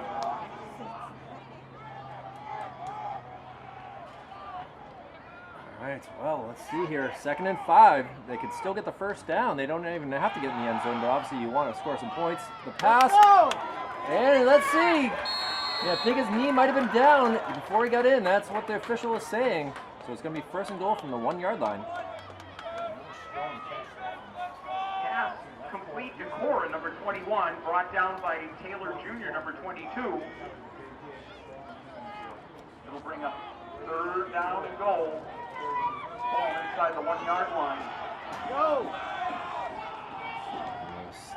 Still the shotgun, gonna hand it off. Oh, the quarterback is just gonna bring it in easily. And just like that, it is a 6-6 ball game as Riley McQuilkin, excuse me, The end zone on a 1-yard run. able to make that look easy there, Daryl. Yeah, they did. That was a fake inside.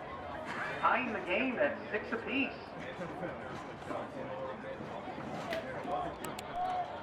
Easy 6 there. And Hollis-Brookline going for 2. Going for 2 though.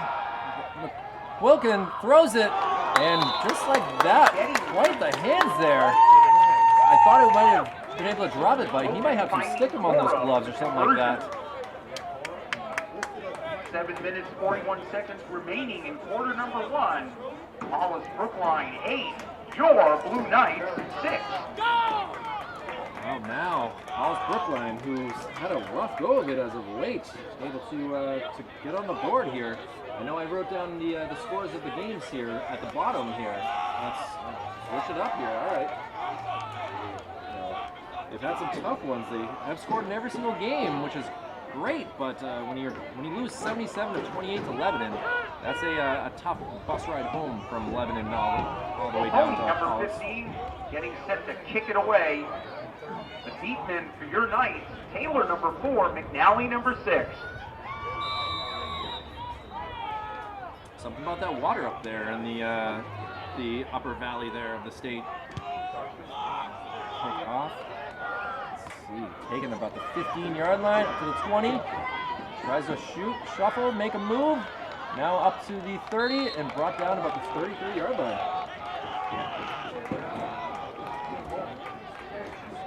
Taylor returning the kick for your Knights.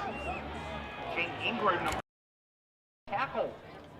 Absolutely, and well, thankfully that worked out pretty well as the Blue Knights have great field position Blue here. Knights set up shot 1st and 10 at their own 33-yard line.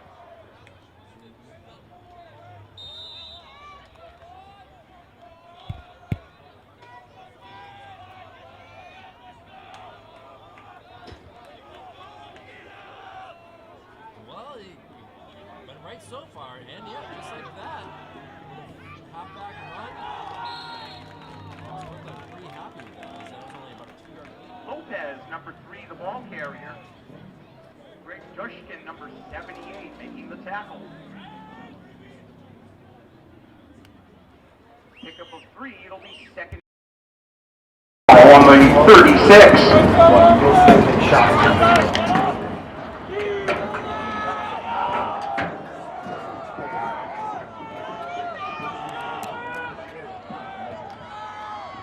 Oh, now we'll see what we can do. 2nd and 7.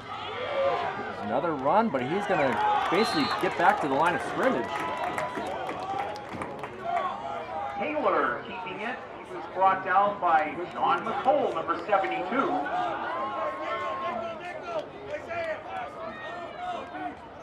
No gain on the play.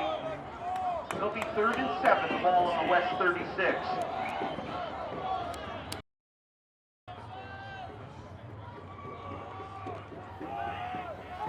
Big 3rd down right here, Daryl. See what West can do. Didn't really see too many 3rd downs in the first drive.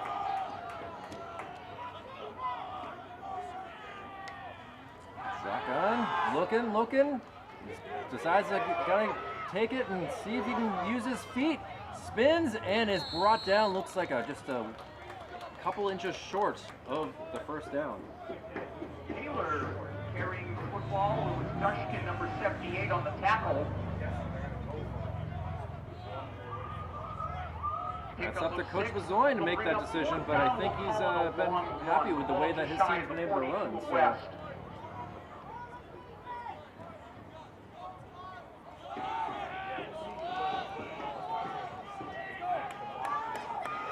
And your Knights will be going for it on 4th down. 4th down here. Let's go! 5:28 remaining in the 1st quarter. And he's going to give it an end around, and he's going to get dropped at the 40. And that will be a turnover on downs. Hollis-Brookline Cavaliers will celebrate their victory there of getting the ball back. That was a 2-yard loss on the play. Hollis-Brookline gains possession on downs at the West 40, 1st and 10.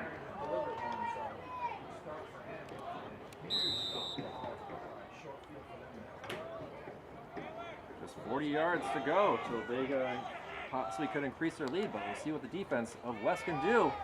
And a little trickery here. He tries to get around the edge, and he's going to be dropped for about a half-a-yard gain.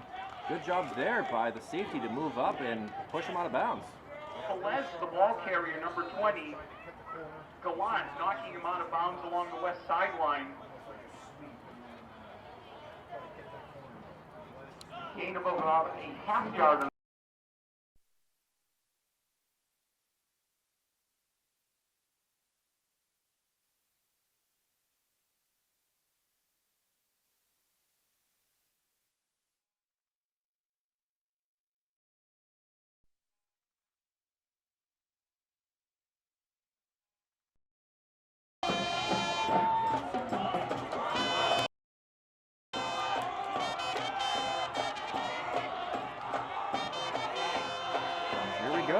Big 3rd down and 9.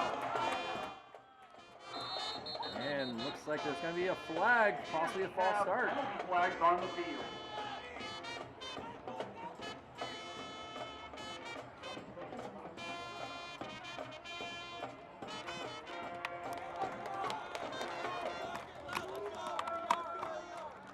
Penalty goes against Manchester West. Dead ball foul. 5 yards for encroachment. Ball will be stepped off to the 34 of West. It'll make it now 3rd and 4 for Hollis-Brookline.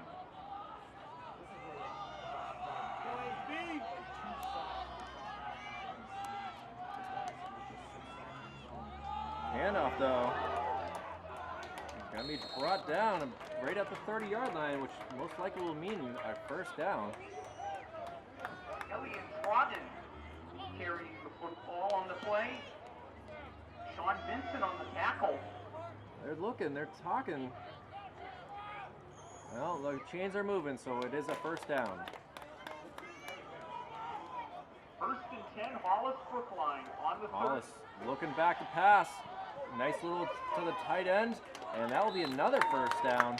McQuilkin loving his possibly freshman, we're saying, J.C. Cora. Pass complete to Cora. Gallant on the tackle for West.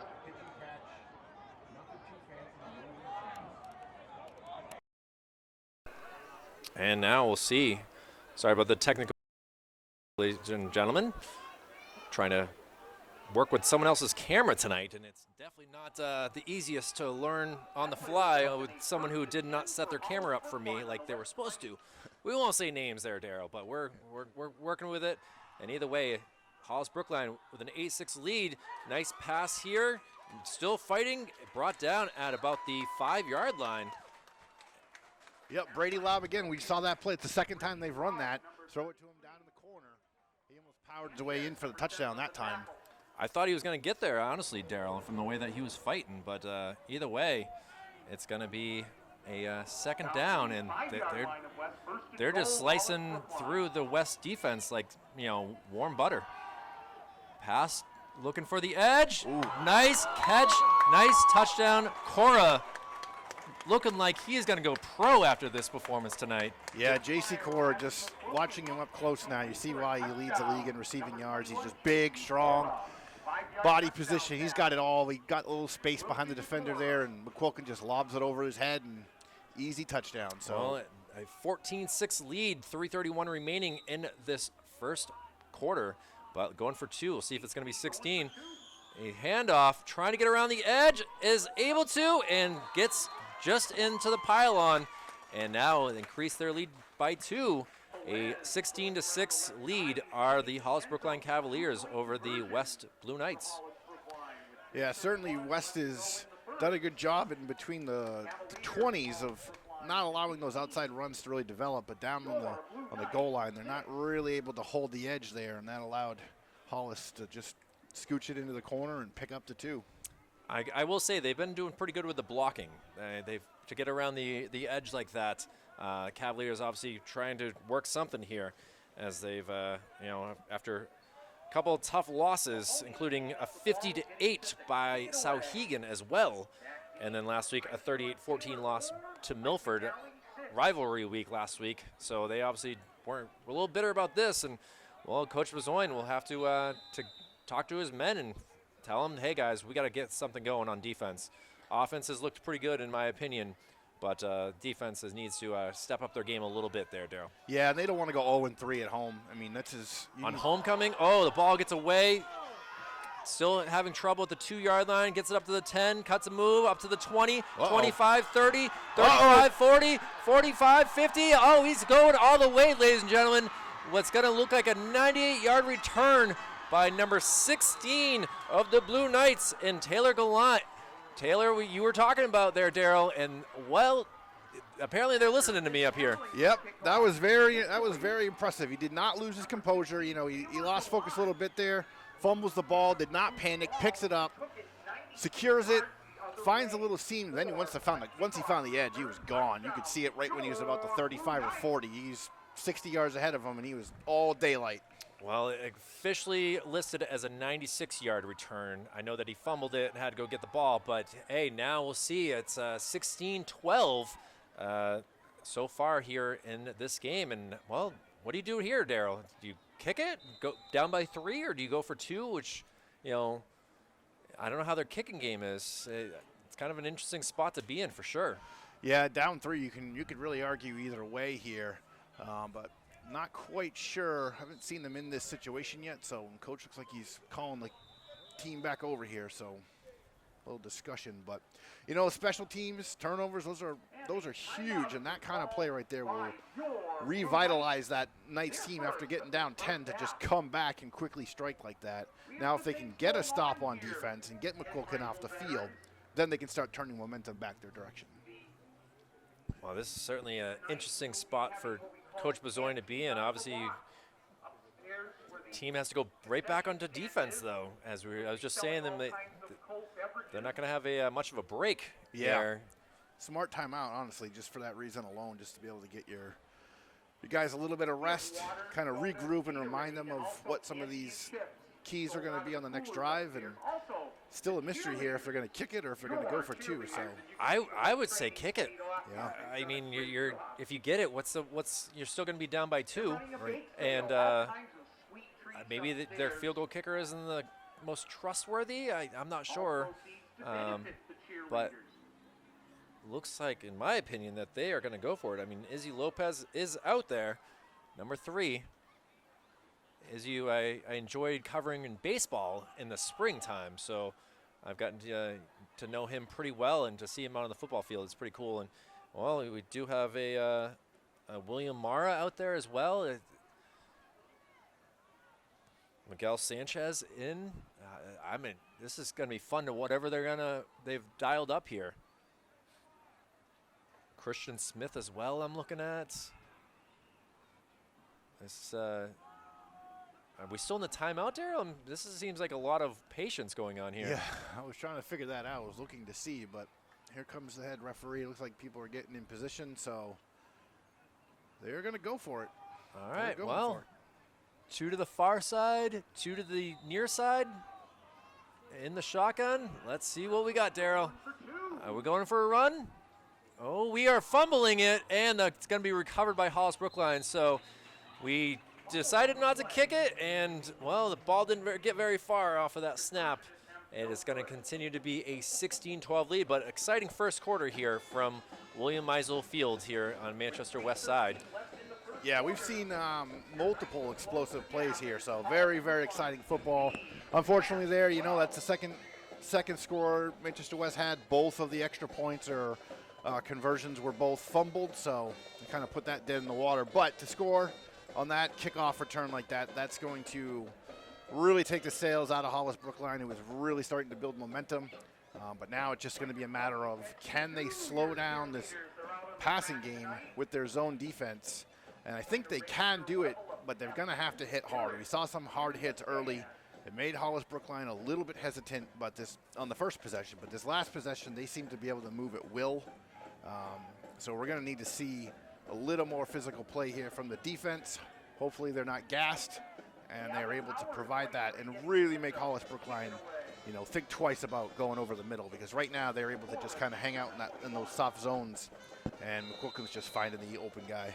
It's like I said, it looked like it was warm butter that he was slicing through. Oh, little pooch kick here. Going to be recovered. They're going to have good field position if they can't manage to hold on to the ball well. And he is brought down at about the 49-yard line. So interesting decision there to kind of give a pooch kick. And, well, the Cavaliers, really, they started the last drive at the 40. This one, they only are 11 yards further out.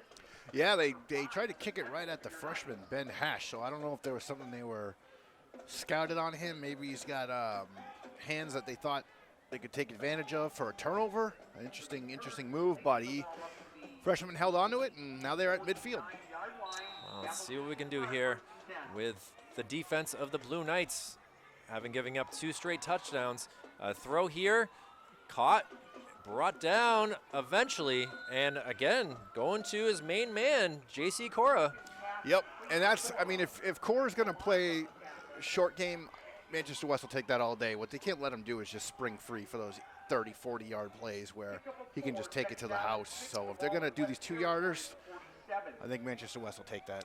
Hoping everything is okay in the city of Manchester. We've seen a couple of ambulances go by so far here, and it's not a good sign for whatever's happening in the city tonight. But either way, Blue Knights, drops it.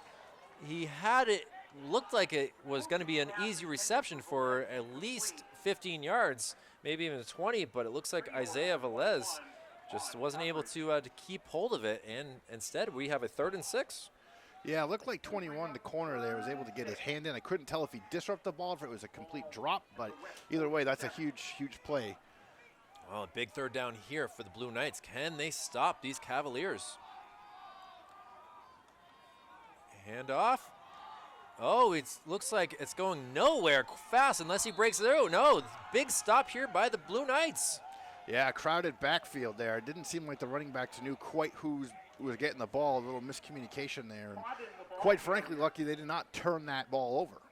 It works out pretty well as now West, well, let's see if they go for it first off. But Divine McCall in there as well, the sophomore. And it looks like Hollis-Brookline going to go for it. Yeah, last time 4th and long, they went down the sidelines for a huge gain, so we'll see what their approach is here. Oh, bad snap. There he is again. Riley's able to get it, get rid of the ball, and down the middle of the field for a 1st down. And just like that, J.C. Cora's having a stat line like I've never seen for a first quarter. 1:40 to go in this first part of the game. First quarter. Yeah, Brady Law was coming down. He was wide open down the sidelines too. The corner let him go, playing the soft squat zone, and there was nobody there. McCulkin had a touchdown if he wanted it. He absolutely could, but hey, the 1st and 10, they're going to continue to drive. Quick pass, screen, get some moves, has some speed, and brought down, but the ball gets out, and it's going to be looks like Hollis-Brookline was able to, no, let's see, the officials are saying Blue Knights, there we go. Yeah, that was a clean fumble. He was going down when he lost that ball. That was a great play, a little smoke screen out the right. And right Taylor Gallant, like we haven't said his name enough times already in this first quarter, able to get that fumble. And now, 1:26 to go. West Blue Knights, a big turnover right there. Yeah, that's huge. So you got the kick return, you get the stop with the turnover. And now, what do we see? This is Ishawn Taylor time. You're gonna Absolutely. See 75-yarder ripped off right here. This is when he usually does that. It's a interesting time here to see what they can do. Trying to get above 500 are the Blue Knights, but they are right now down 4 points. A touchdown would be substantially awesome. And now we have a timeout. Hollis-Brookline, I think you might have been onto something, Daryl. I think Ishawn was kind of hungry at a buffet, thinking that he was going to have something possible. Hollis-Brookline says otherwise. Yeah, I think he liked that look that he had, and the coaching staff from Hollis-Brookline did not. And that was probably a smart timeout to prevent what could have been a big play, because like I was saying earlier, they run design runs for that quarterback, power sweeps, inside zone. He's really, really good at reading where his blocks should be. And if you can give him a second, he will find the crease and he's gone. And we saw that in the beginning, but we've seen it all year. I mean, when you have 750 yards rushing in 4 games. That's quite a stat line. Yeah. That's you're trying to get somewhere. If you're trying to get some scouts to at least take a look at you. And, you might not be playing quarterback in the future, but, hey, if you can play cornerback, you can play, whatever can get you noticed and get you to that next level is important for anyone. But here we go, 1st and 10.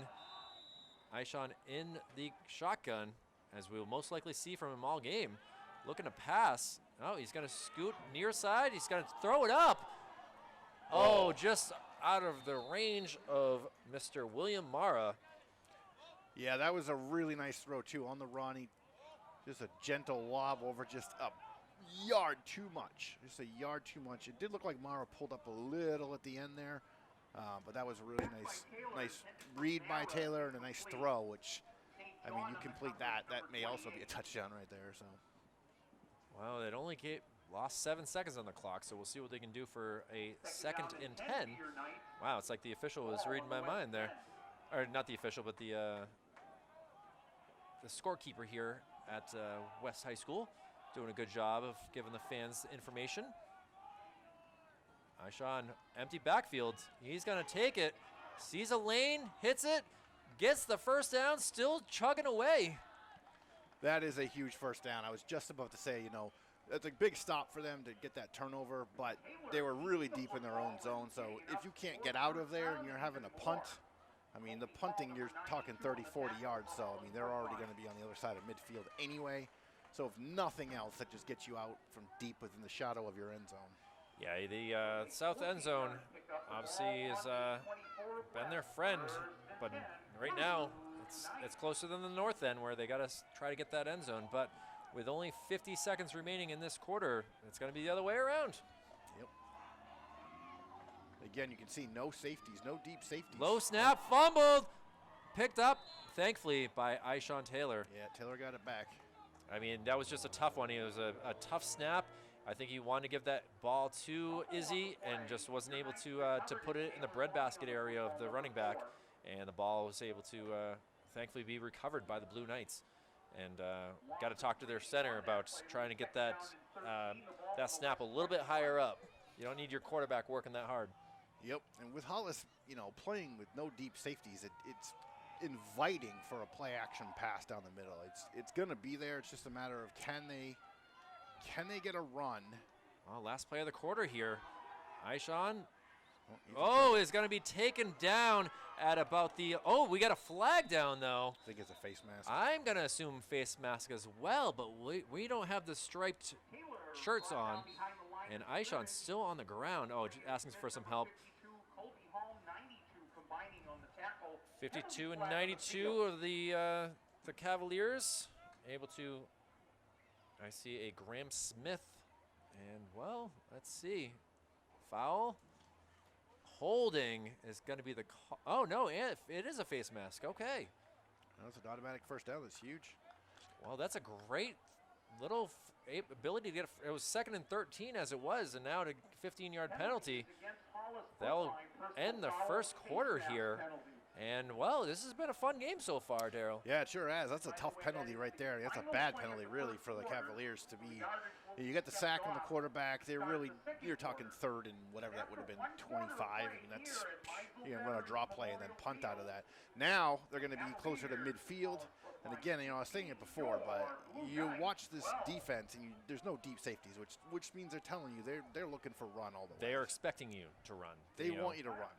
And if they get couple good handoffs in a row, they're going to be able to set up a play action pass, which they've done it before, and that's where they spring those 50, 60-yard plays because there's nobody deep. It's just a matter of can you get any running game going aside from Taylor, because it's really hard to run play action when your quarterback is the runner. There's no fake handoffs to a quarterback. So, but yeah, we're going to flip the field around here and see how they do go in the other direction. But this has been a fantastic first quarter and really good showing here for the Blue Knights. You can tell they're just a much different team than they were earlier in the year. Yeah, that Lebanon game, I mean, they drove down the field, first drive, just like we saw here today, and were able to score. But, I think it was 53 unanswered points by the Lebanon team. It was a tough one, but, hey, to be able to turn things around, a big 39-30 win against John Stark, and last week's victory, a 40-24 over the Hillsborough Deering Hopkinton team. So now to be back home, let's see what they can do. Yeah, that John Stark game was great. They were down 2 different times in that game by 2 scores, and then to come back and to win that game was huge, showed a huge amount of fortitude from these Blue Knights. And, that first game against Lebanon, Lebanon had their first 5 possessions. I think they had 4 touchdowns on 4 plays. It was something crazy like that. Well, here we go with the first play of the second quarter. Aishan claps his hands, hands the ball off really quickly to Izzy. Oh, another flag, though. Could be a hold. Seeing a lot of laundry all of a sudden out here. Yeah. Let's see if it's a hold or if it's another face mask.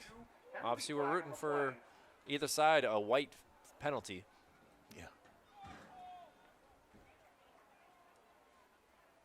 See what the he just makes his Penalty goes against Manchester West, a holding penalty. I was hoping it wasn't, but officials decide that it is. And now, after a nice first down opportunity, it's going to be another first down, but it's going to be a long one now. Yep. 1st and 20 now, so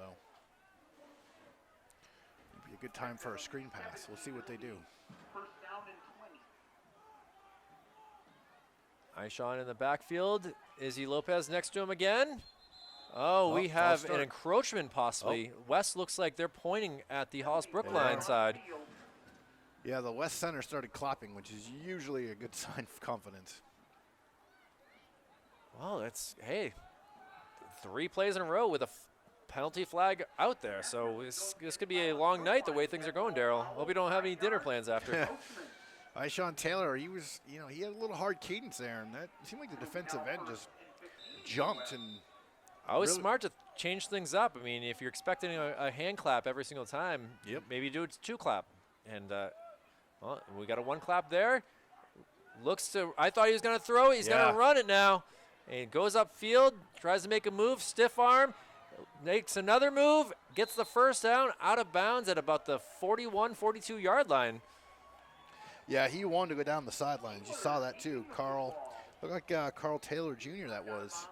And it wasn't there, so he smartly pulled the ball down and picks up 20 yards like only he can. So, well, a good first down run there, and boy, it must be nice to be that versatile where you can decide what you want to do for a play, whether you want to run it, you want to pass it, and to have that ability to jump, jive, and I'm thinking of some big bands. Jump, jive, and whale. There we go. Yeah, and whale. I couldn't think of what it was. I got you.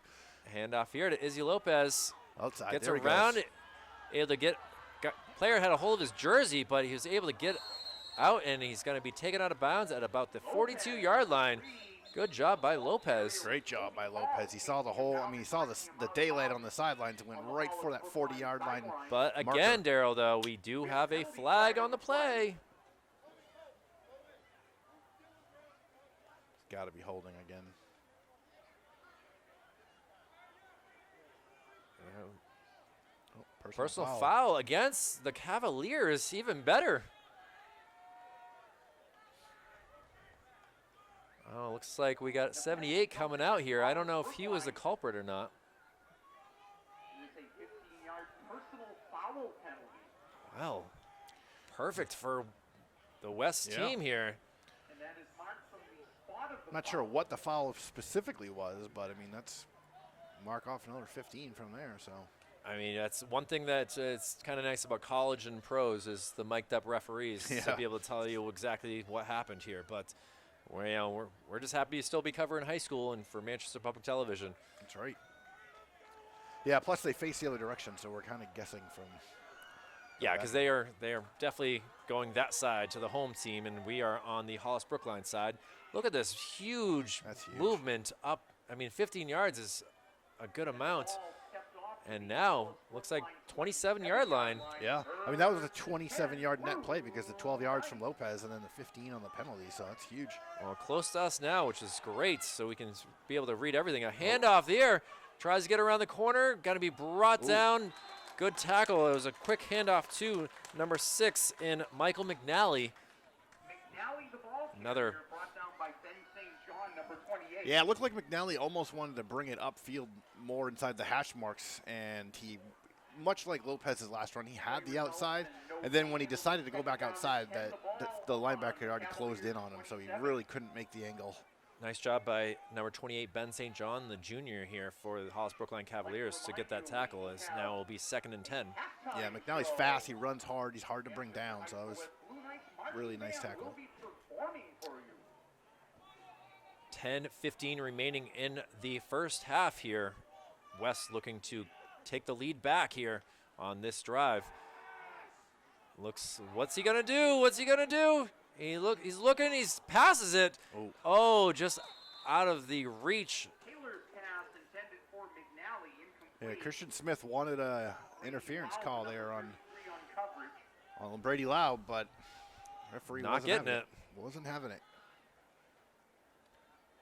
First play in a while that we really haven't had. I mean, that was 2 consecutive plays? Yeah, no flag. 2 consecutive plays. I mean, obviously both of them didn't go in the favor of the Blue Knights, but we'll see what 3rd down can bring.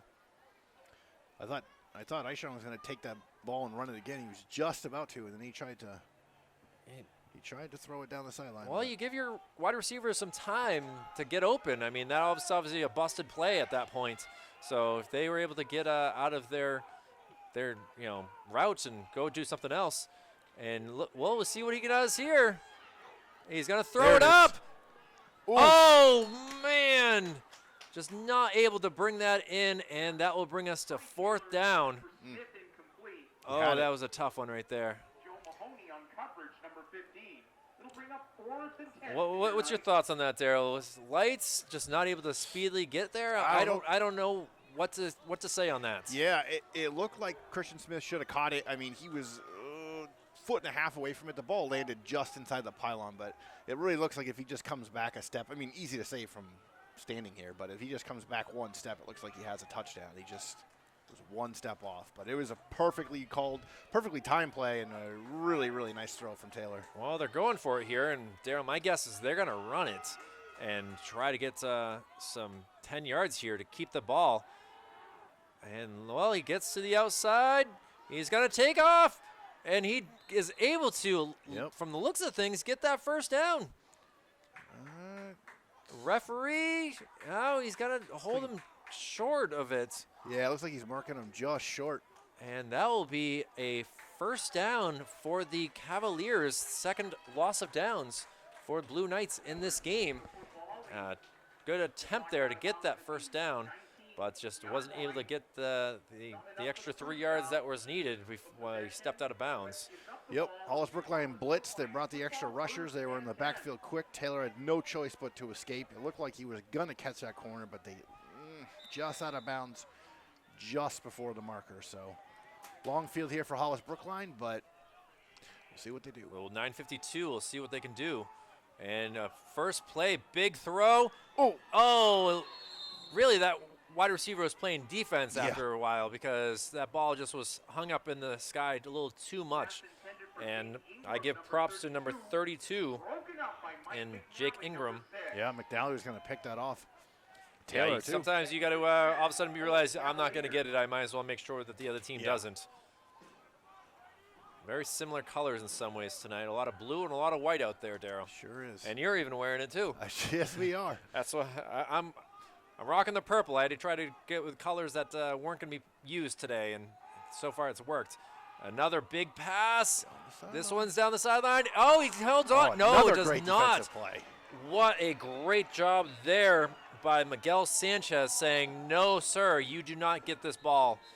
And now, after 2 long passes, Cavaliers, we have a lot going on in the backfield. We got a referee down. We have an offensive lineman down. Looks like he's holding his ankle, and not a good sign here for big number 72 and John McCool. The teammates down on one knee, head coach coming out. I don't know, the trainer for West running over there as well. Yeah, he looks like he might have rolled that ankle. I think one of his teammates possibly could have fallen on it, which we see that a lot in the pros and everything like that too, where all it takes is someone to fall, and next thing you know, you don't see him coming and it hurts. But see that the referee's down on one knee too. I don't know if he's just tying his shoes or. Yeah, I think he is. McCool is able to get up and get off in his own power. Going back to that play down the sideline, Miguel Sanchez tracked the ball really, really well. He's single coverage over there. He's got no help. And that ball looked like it was caught, but he fought him all the way down to the ground with it, made sure that was not completed, and that is huge. That's 2 deep shots that the Cavaliers have tried back-to-back, both of them incomplete. So now you're talking, 3rd and long here. And now you just can't give up anything soft in the middle because that's where they want to go with this. Well, we know that the arm of the quarterback, Mr. Riley McQuilkin, he's not afraid to wind up and throw. Yeah, he can chuck it.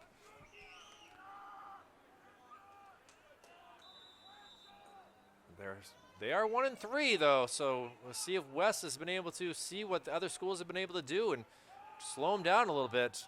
Another throw here, Daryl, and that is brought down. Who else? Well, this one's actually different. This is Isaiah Velez. Oh, it was Velez. I'm sorry. Yep, that was a nice catch. In traffic. And now we have Miguel. Looks like limping around. I don't know what just happened. It looks like he just tried to stop and it just didn't really work.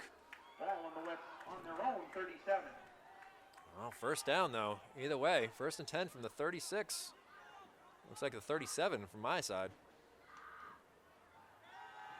And winds up. Oh, not trying to get away. Oh, I don't know if that's intentional grounding right there. Let's look around and see if there was a running back around. I didn't see anybody that was eligible. I only saw a lineman. Are they talking things? I don't see a flag out there. No. Oh, I think they're discussing it. They have to be because there was no yeah, eligible receiver. Another referee is coming in. Yeah, there we go. That's exactly the right call. And we have a penalty flag on the field. Well, that's going to be beneficial. Back up, Hollis-Brookline. Make it a.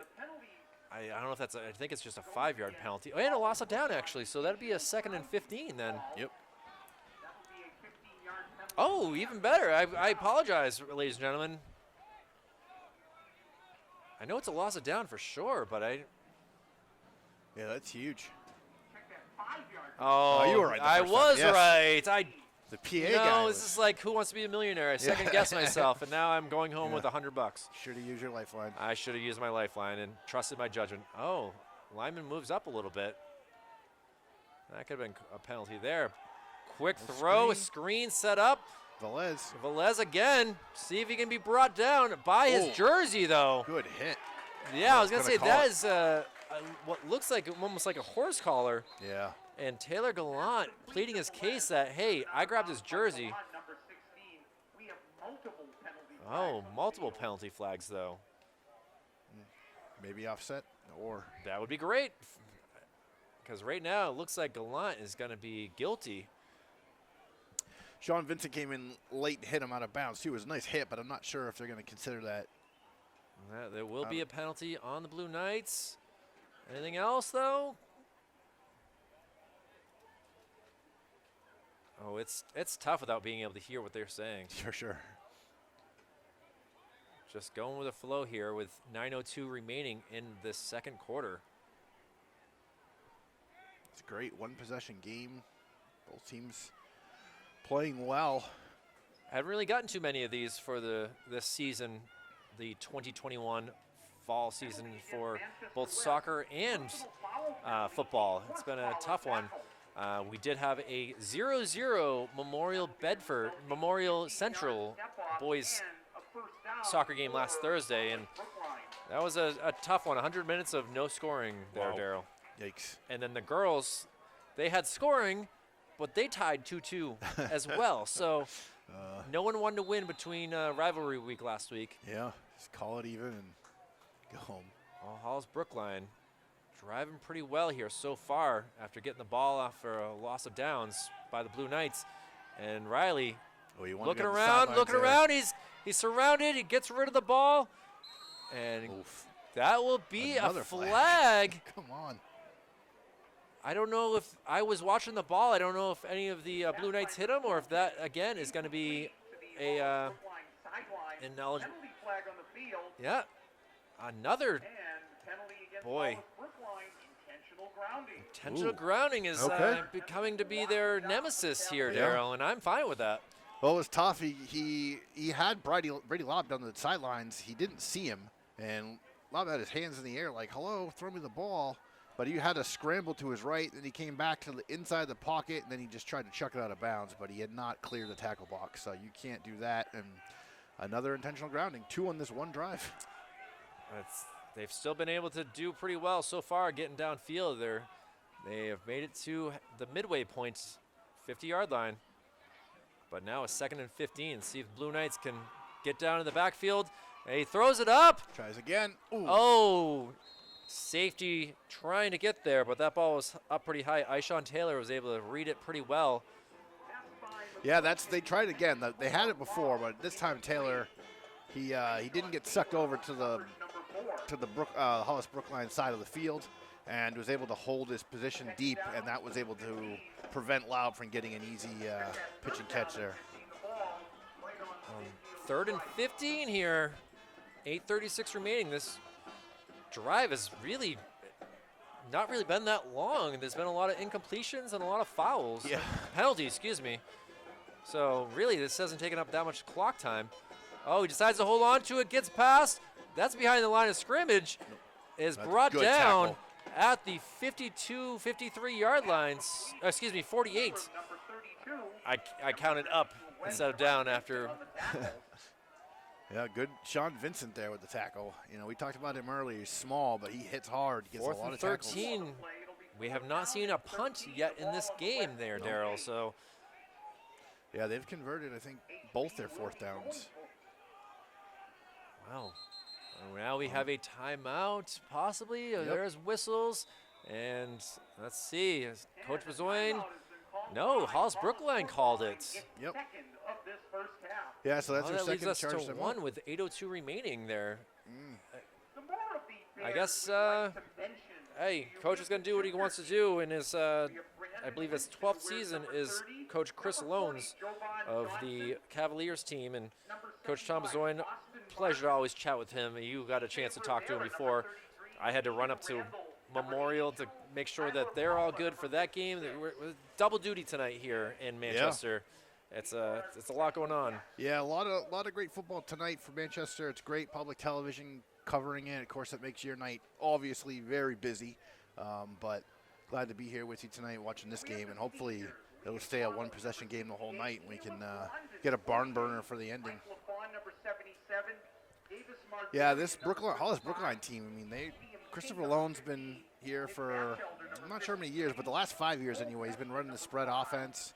You know, he's had the running game to support it, but like I was saying earlier, their running game this year has not really been a strength of this team. Coming in, and their leading rusher at 80 yards in 4 games. And they really put everything on 12, Quilkin, to get the job done. And he does a fantastic job. You watch him, very poised quarterback.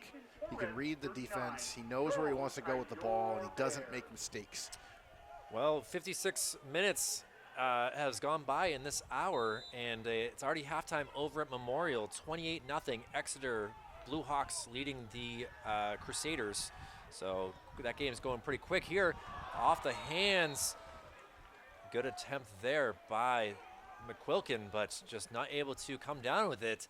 And that's going to be a turnover. Yeah, that was a good route. Cover 2 beater, split the safeties. They had it, and he just couldn't hold on to the ball, unfortunately. So that caused the turnover on downs, and now we'll see, you know.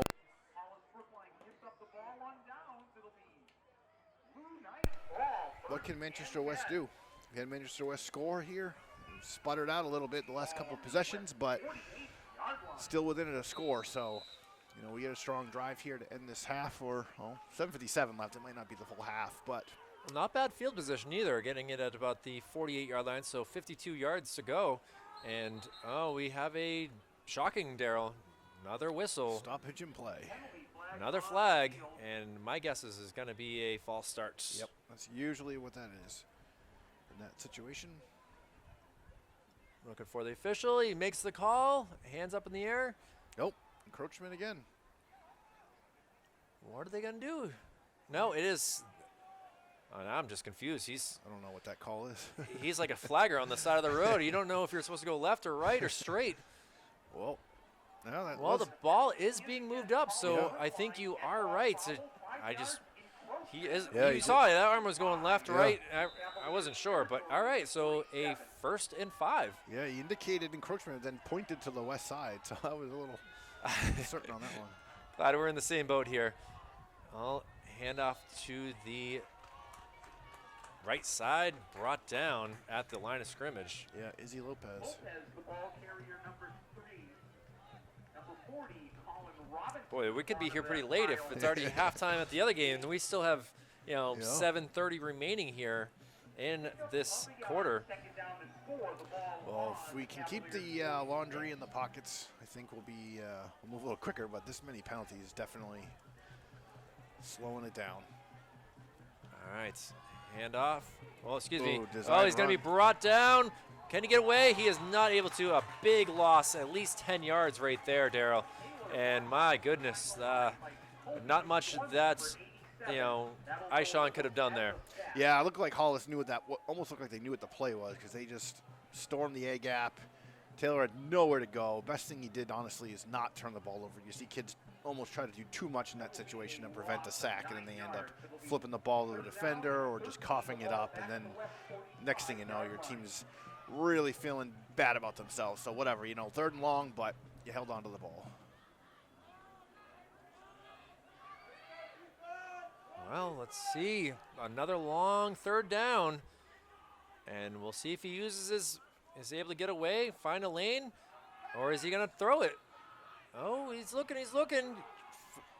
Get some time. Can a wide receiver get open? Going down the sideline. Oh, it's going to be intercepted. Yeah, at the 20-yard line. Well done by a big boy there, number 92. Able to intercept the ball. I don't even have a 92 on my sheet here. Yeah, he's not on the roster, so you don't usually see a 92 that far down the field, but Taylor looked like he wanted to run, then he decided, I'm going to throw this, and he kind of just underthrew it a little bit. It made an easy interception for Hollis-Brookline. So essentially a short punt at that point, but Still tough. A third time the ball's been given to the Cavaliers, and they are going to get the ball first in the second half as well, as a 5-yard gain there. Finally, eventually, maybe wrestled down. He was able to get away, but tough run in there by Elliot Trobone. Yeah, they never really tackled him and just stopped his progress. They called the whistle, but he looked like he wanted to take off again there. So.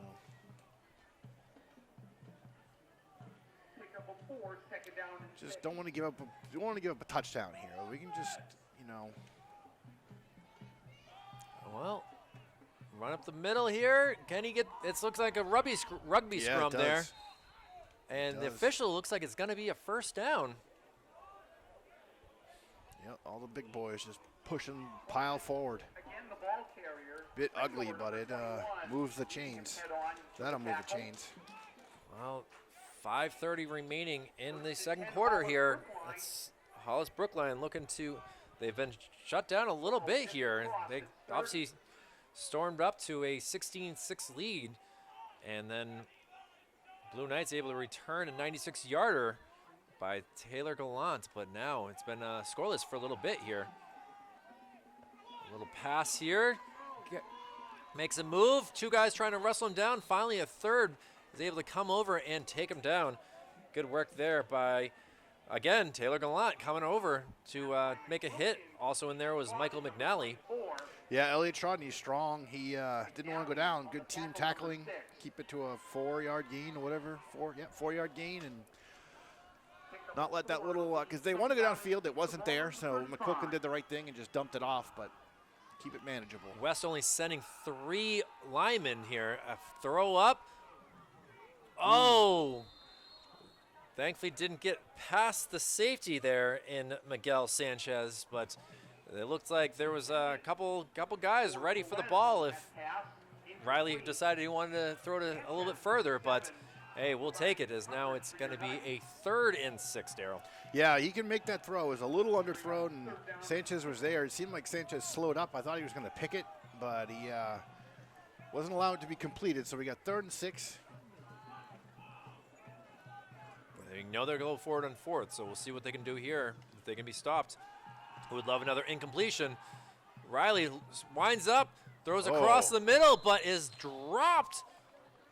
I don't know what did it hit the official? I might have hit the official, because that's what number 33, Mr. Brady Lobb, is saying. Yeah, it looked like an easy first down there, so I wonder if... I don't know if it seemed like he immediately kind of, oh, they are going to punt. We're going to get our first punt of the game here. Yeah, I saw McQuilkin come off, and number 15, Joe Mahoney, the senior. So we'll see what kind of leg he's got here, if he can flip the field. Well, we know that Taylor can return, as that's how they got their second score. So we'll see what they decide to do. Yeah, you got McNally back and Taylor up a little bit, so. Special teams, what do you guys got? Joe Mahoney, the kicker here. And high snap, ugly. Can it be blocked? Oh, it is not blocked. I was hoping it would. It's a bouncer, gonna, take a Cavalier bounce. It's still rolling. The wind's coming from that direction, but finally it is gonna be handled at about the 33-yard line. So it's gonna be about a 67-yard drive here with 4:10 remaining in the first half, Daryl. Yep. Do they have it in them? 4-minute offense. Let's see if they can make this the last possession of the half. Don't want to give the ball back to Hollis-Brookline like you mentioned earlier. Hollis starts with the ball in the second half. So we don't want to see those back-to-back scores that the New England Patriots have made a living off of, scoring before the half and then getting the ball right back in the second half and scoring again. That will really put you under and kind of take the wind out of your sails. So right now, a big opportunity here for the Blue Knights, to get that stop, force a punt, the first punt we've seen tonight. And now if they can move the ball 65 yards or so and maybe put up 6 and take a lead. What's interesting, though, is it looks like it's a roughing the kicker call, and Hollis-Brookline is going to get the ball back, Daryl. Wow. I did not see that. I watched the ball. I didn't really see the West defenders hit the kicker. Mahoney got rid of the ball, but after the play, or after he released it, apparently he was hit. And, well, all that said and done, it is now going to be a 4th and inches here. Let's see. Quick snap, handoff, and he hits a wall. He's short. Wow, let's see what the officials mark it as. They are not going to give him it. He's short. And wow, huge play. That gives the West team an extra 26 yards. That is unreal. Yeah, they lost a few seconds. I would say they lost, what, 16 seconds on that? Yeah. Wow, that was Fantastic mind-boggling. job. Fantastic interior defense right there. Those plays are usually easily converted. You're talking inches. You just give it to the up back. Let them just plow You can forward. see the happiness on the west side they are right now. pumped. As They are now they pumped. have a short field, 3:51 to go, 2 timeouts. And, well, as long as we don't intercept the ball, hold on to the ball, be strong with it. And Aishan trying to go around, makes a man move, is only going to get a few yards. Hey, 5 yards is 5 yards. Yep, sure is. And he probably ran 25 yards to pick up 5. He had to dodge 2 different defenders, but like he does, he avoids the tackles and moves the ball 5-6 yards, and now they're in 2nd and manageable. So Cardio. Coach Bezoin, obviously, after talking to him, I came to one of the practices before the Lebanon game, and boy, was it just a hot August for these guys. They were doing 2 days for 2 weeks straight, and I felt honestly bad for them. But now here it is, a 55-degree night. They're loving this, and well, it'd be nice if they could get it into halftime with the lead. With now 34 yards left until there's the blitz. 6 points. There He's he getting goes. around, gets the first down, still on his feet, down to the 20, still on his feet, down about the 17-yard line. What a run here. 2 good runs in a row. Gets about a 23 yards on these 2 runs, and another first down. Yeah, that's the 3rd time they've brought the extra blitzer, and 2 of them have turned into huge runs. One of them was the sack, but the other 2 have been 20-plus yard runs. So I'm not sure how many times they're going to keep going to the well on that one. 3:30 remaining in this quarter. And, well, it's their typical way of doing things. 2 wide receivers on both sides. It's going to be a handoff, though, to Izzy Lopez. Lopez has his jersey held on to, able to get away from it. Good try there by Colby McDormand. Got another flag. And, well, we'll see if this is going to be a hold on the Blue Knights. I think it was, Or it if might it have been a was- horse collar. Well, let's see what the official, what he does for hand motions. Nope. It looks like it's a hold, and that will bring the Blue Knights back. Oh, it's a personal foul, excuse me. Oh. That's no good. Oh, boy. 17 yards, so that's going to bring us back quite a bit. Well, not really that much. It didn't look like 17. Yet a reminder, the entertainment doesn't stop with the stoppage of football on the Well, field. Blue Knights marching band and color guard will be it's still a first down, and I would say that was really, it was after the play, so he was able to get those yards, and they brought him back 10 yards after that. So 1st and 17 is now the call. And after the runs that we've seen from Aishan, that's pretty easy. Let's see if he gets rid of the ball, though. He's looking. There he goes. He decides to hold on to it, gets around. Oh, he's going to be held onto There's and another brought flag. down, but the flag is thrown again, Daryl. Man, referees are going to throw. McDormand was the one to tackle him, but did he get a horse collar on that? Yeah, it might have been. These referees are going to have Boy, they're going to have tennis elbows the way they've been throwing these flags. rotator cuff surgery. Well, Wow. oh, it was, Yep. okay. Good call. Well, I don't think I've ever seen a first half with this many Yeah. flags thrown. I have not either. This is this is like me coming home from college with the amount of laundry that's been thrown on the field here. And my mom does not miss those days, I can tell you that. Hi, Mom. Hi, Mom, out there. First and 10, Blue Knights. Yeah, I mean, both ways, it's like gain 12 yards, back up 10. Gain 15, back up 15. Well, So now we have the ball at the 11-yard line. they can get a first down again, too. So 1st and 5. This has been a crazy, crazy turn of events again here. Held on to and brought down. Big number 52 for the Cavaliers, Graham Smith. Boy, he's only a sophomore, too. Yeah. Lopez, the ball carrier. I was not that big as a sophomore, and I'm still not. I guarantee he's got a heck of a career in the forward. We do have a changing of players here, and big number 72 in John McCool coming out, and coming in is Greg Dushkin. Second down and I think they're trying to keep their big guys Yeah. fresh. And McColl's the one who rolled his ankle, too, so I wonder if he just want to kind of 150 remaining, and now a 2nd and 5. big play right here. Ishawn Taylor in the shotgun, looks around, looks at what Cavaliers are offering him, and he's going to try to run, gets He's it, got it. and is dropped at about the 8-yard line, I would say, Daryl. Looks like they're spotting it for just at the marker, so. Well, let's see, the marker, it's going to be a 3rd and 1. They still do have their 2 timeouts remaining, just 120 seconds remaining in this half, excuse me. And this has been a fun game, and it looks like they will use their 2nd timeout. Coach Tom Bezoin gonna give these guys, hey, relax, we got this still.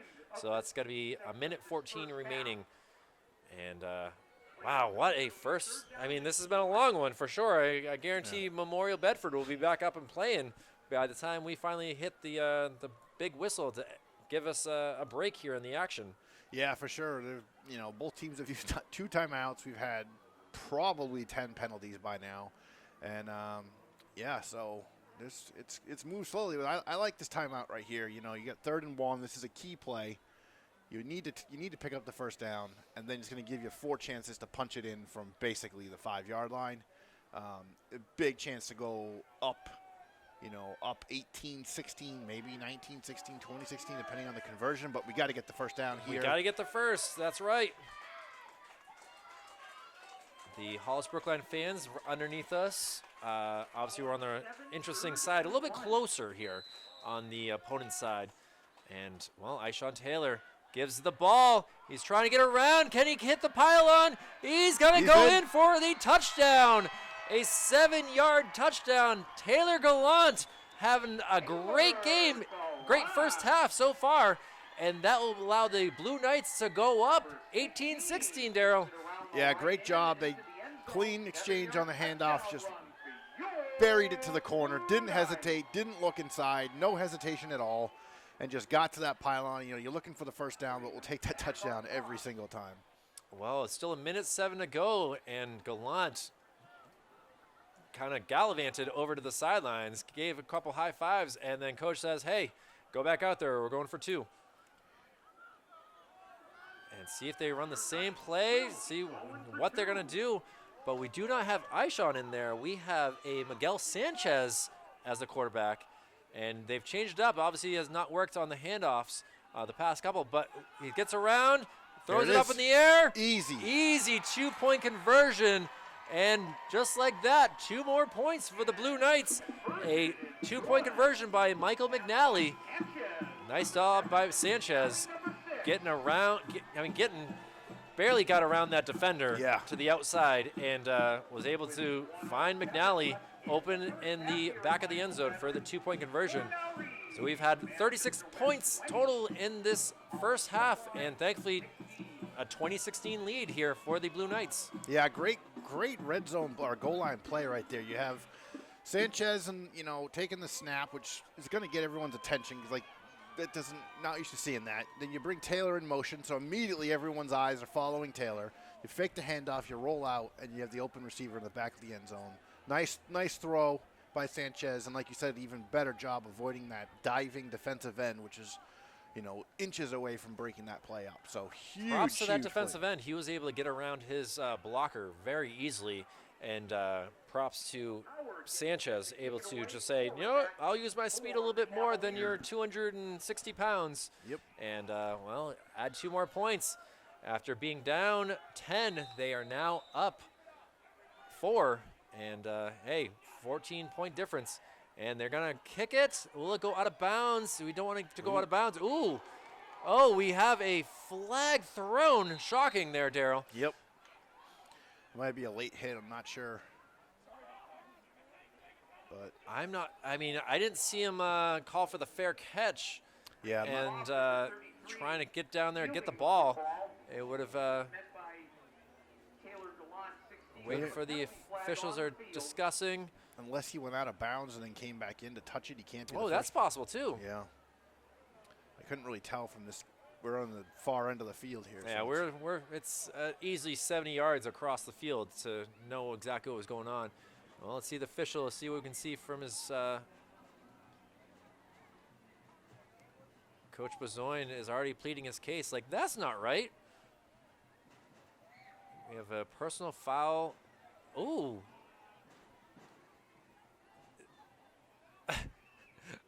I can't hear what Coach Bezoin's saying, but just reading his body language, he's not pleased with the officials right now.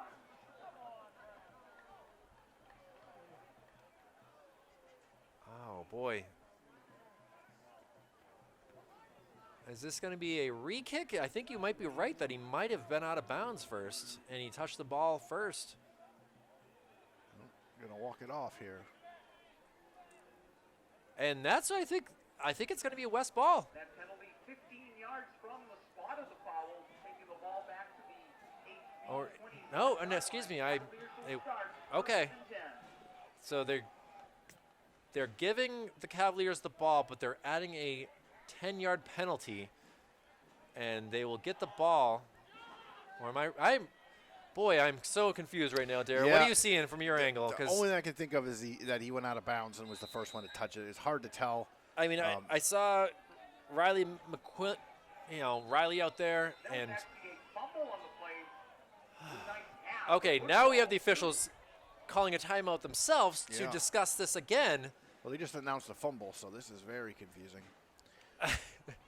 107 remaining in this first half, and this is. I'm glad to be part of this first game here with you. Yeah, this is great. Daryl, because we're as baffled together as me and any other commentator I've worked with have ever been, trying to read what's going on. Yeah, it seemed like both head coaches were unhappy. The referees didn't seem to know what exactly the call was. I can I read thought the it body language of Coach Loans here, and he's just He's unhappy. his offense was out there. He quickly had to put this defense out there, and now, Yeah, they well, call we'll it a see fumble if recovery, so. West can get another touchdown. 2 within the last 2 minutes. I saw a false start on that. He's going to try to make a Oh, he move. does. Able to. Makes another move. Still on his feet. Sees a lot of white. Decides to go to the outside and gets out of bounds. Clock kept running for a couple clicks, but 57 seconds still remaining. And was it enough for a first down? I'm waiting to see. It's just barely short by 1 yard, a 9-yard gain. Yeah. As you were saying before, it looked like he ran about 29 yards to get those 9 yards. Yeah, he's so impressive to watch. He just able to elude defenders, and then you watch these linebackers trying to make sure they don't get beat on a cutback, so they get flat-footed, and he just burns right by them. And then they're tackling him up the field. So even when he's getting tackled, he's, pushing it ahead another yard or two. So he is difficult as they get. Tough spot for West to be in. I don't think they've used all their timeouts. They got to either know that they can get into the end zone or try to get out of bounds. Yeah. Don't let the clock continue running. And, we'll see. 57.3 remaining. Aishan gets the ball, looks around. He's got to hold on to it. Just able to get around. We got a flag on the play, and he's going to be brought down about the 1 yard line, but the clock will stop with 47 seconds, and my guess is it's going to be a holding call and on the play. Yeah, I think you're right. Again, keeping the football. Kobe McDormand, We'll look at the officials here and make their decision. So, I mean, we're up to what, 13 penalties now? It's definitely been a special. I wish you had written down. Penalty is against Manchester West, holding 10 yards from the spot of the And foul. that will make it a tough 2nd and 11 now. Yep, 47 seconds left. I mean, the big thing here is do not turn the ball over. Do not give the ball back to the Cavaliers. Even if you just run out the clock, you go up at halftime with the lead, you just cannot give them the ball back. I think this might have been a personal foul more than anything because look at the ball is. It's at Yeah. the 27. That's It was a at the 11. Yeah, it's got to be. That's a 16-yard 17, loss. Ball on the 28 of Hollis-Brookline. So we obviously, I can't look through the referee to see his hand gestures, but yeah, doing the math, that was definitely not a hold. And West, he's back to the 40, looking like Aaron Rodgers if he lets go of it. Oh, it's a short little pass, not able to connect with his wide receiver in number 16, Taylor Gallant, already with 2 scores in this first half. 38 seconds ago, still a long 3rd and 17. Yeah, I kind of like to see them run the ball there just to keep the clock moving. Now you got 3rd and long, really hard to convert. On the 28 You of know, if you try to Hollis-Brookline. throw it again here, you're going to 32, 33 seconds now. I mean, tough place to punt. I guess you could punt a little pooch punt in here and then give them the ball back, but I'd rather just see this quarter end with the Blue Knights with the ball in their hands. Well, let's see what Coach Bezoin has written up here. Aishan obviously is able to ad-lib extremely well, and we have a flag on the play. Penalty flags on the field. Man, Assuming a false start, which will bring them back another 5 yards. But we've seen a lot of encroachment, yep, false start, yeah. and that is correct. Boy, this has been a rough 10 seconds here, Daryl. Yeah. There's still 37 seconds to go, and 22. we had a 2nd and 1, and now we're down to a 3rd and 22. Yeah, this whole series has been weird. The kickoff, which turned into a penalty, which turned into a fumble recovery. And then you got multiple penalties on 3 consecutive plays. So, I mean, both these teams need to figure out how to clean it up here halftime. We'll see what the second half brings, because this has been one of the most unique first halves I've ever seen in a football game, high school, pro, or college. And, well, we still got some time. Aishan gets the ball. He's looking around, makes a move. Is he going to release? No, he's pump fakes, tries to get out of bounds, gets at least, I would say, 15, 16 yards, but it's going to be a long 4th and we'll see if what they give him here. Taylor keeping the football. Looks like it's going to be a 4th and 9, 4th and 10 maybe, 87. or maybe 11. 11. I'm going to Yeah. go with 4th and 11. 26.5 seconds to go. He was able to get 11 there. Can he make 11 more to get this first down? Ball down to the Yeah, and if they have no timeouts, it's going to be one of those things where you almost got to get the first down and then spike the ball, take the loss of down, and then stop the clock, because it's going to be hard with the clock moving to try to get everyone set and call a play. We have not seen them really do any sort of field goal extra points, so we know that they don't have the strongest kicking game. And big 4th down here. Can they put more points on the board? Or releases. Oh! Touchdown! Blue Knights! I haven't seen any. There we go. I finally see the referee with his hands up in the air. And a big 22-yard touchdown pass. Aishan Taylor to William Mara. And wow. Very, Wow, very Darryl. impressive. Very impressive. You know, I was thinking, you know, maybe you run the ball here and eat the clock up, but Coach Bezoin had a different idea, and to strike on that 4th and 11 down the sidelines and now go up by 2 scores going in the half, this is very impressive. 20 unanswered points by the Blue Knights, still 21 seconds remaining. And now are we going to kick it? It looks like we are going to kick it this time. He'll be kicking out of the hole of Carl Taylor Jr. Let's get a nice Carl Taylor Jr. out there, and Gavin Howard, the kicker. The ball held onto, up. It's good. And it's good. Great half. 21 consecutive points by the Blue Knights makes it a 27-16 lead here. Hollis-Brookline cannot be pleased with what has gone down over the last 2 minutes here. Yeah, I mean, this has turned completely around here. 11-point lead, 21 seconds. You know, I said it multiple times already in the last minute or so of game clock, but we just cannot allow any points scored here going into the half because they're going to get the ball back. We don't want any momentum going that way. But 21 seconds, you know, this team will throw the ball down the field, and I would expect that they're going to try and do just that.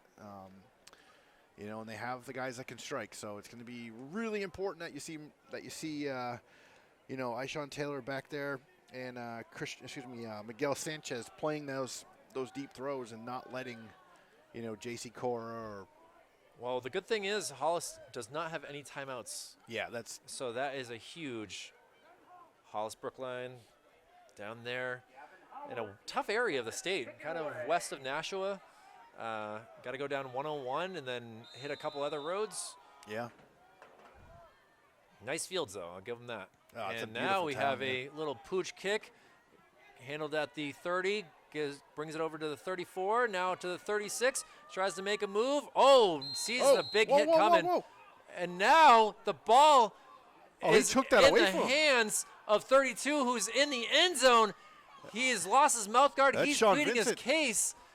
The referees say otherwise. Yo, he took that ball away from there. Had a quick whistle on that, but Vincent pulled that ball right out of the lob's hands. Oh, he is still pleading his case in the end zone. He wants the touchdown right now.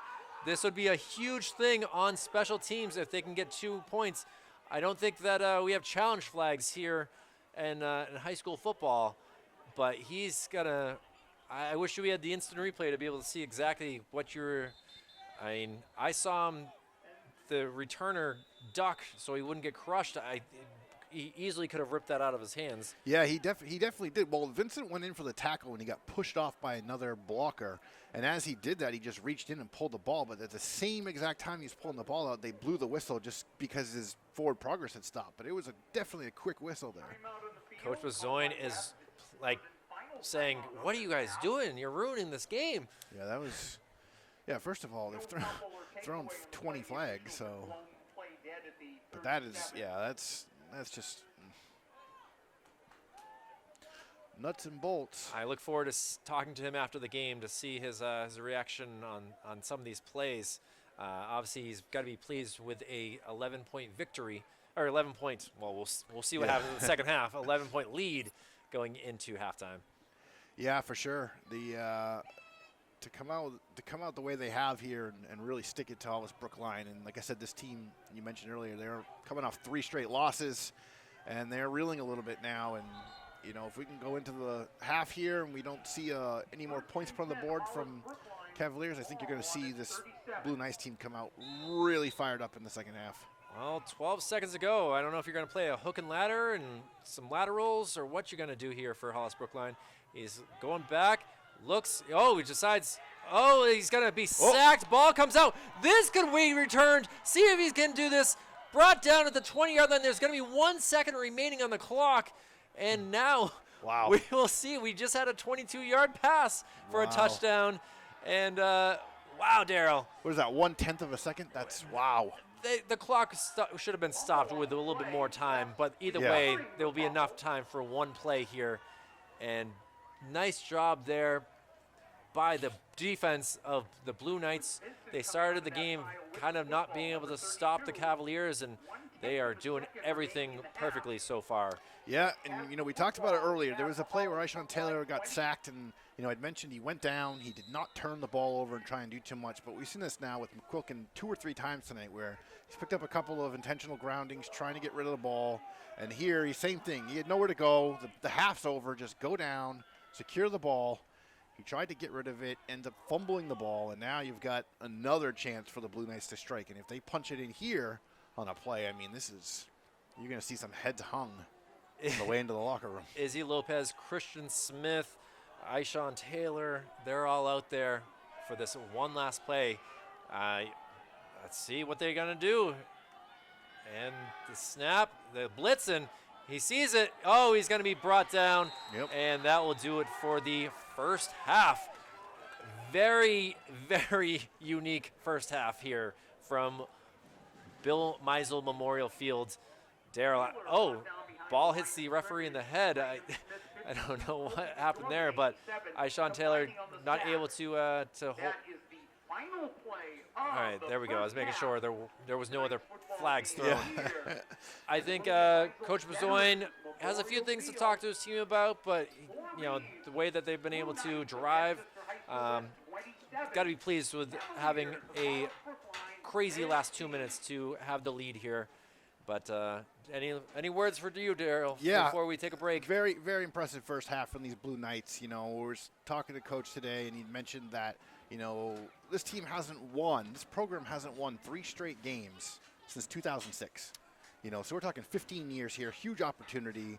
Really get the momentum going. They have a star player, Sean Taylor, and he shows it tonight. And then we saw Tyler Gallant, great first half. We've seen some really, really nice football.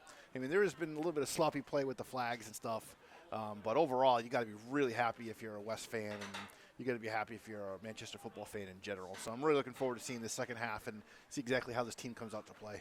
Well, the band's about to go on the field. I will leave it on them as, if anyone at home wants to watch this, as we are live on Channel 16 for Manchester Public Television. But for Daryl and I, Kyle Heavey, will take a quick break here and be back for the second half action on Manchester Public Television's Friday Night Football.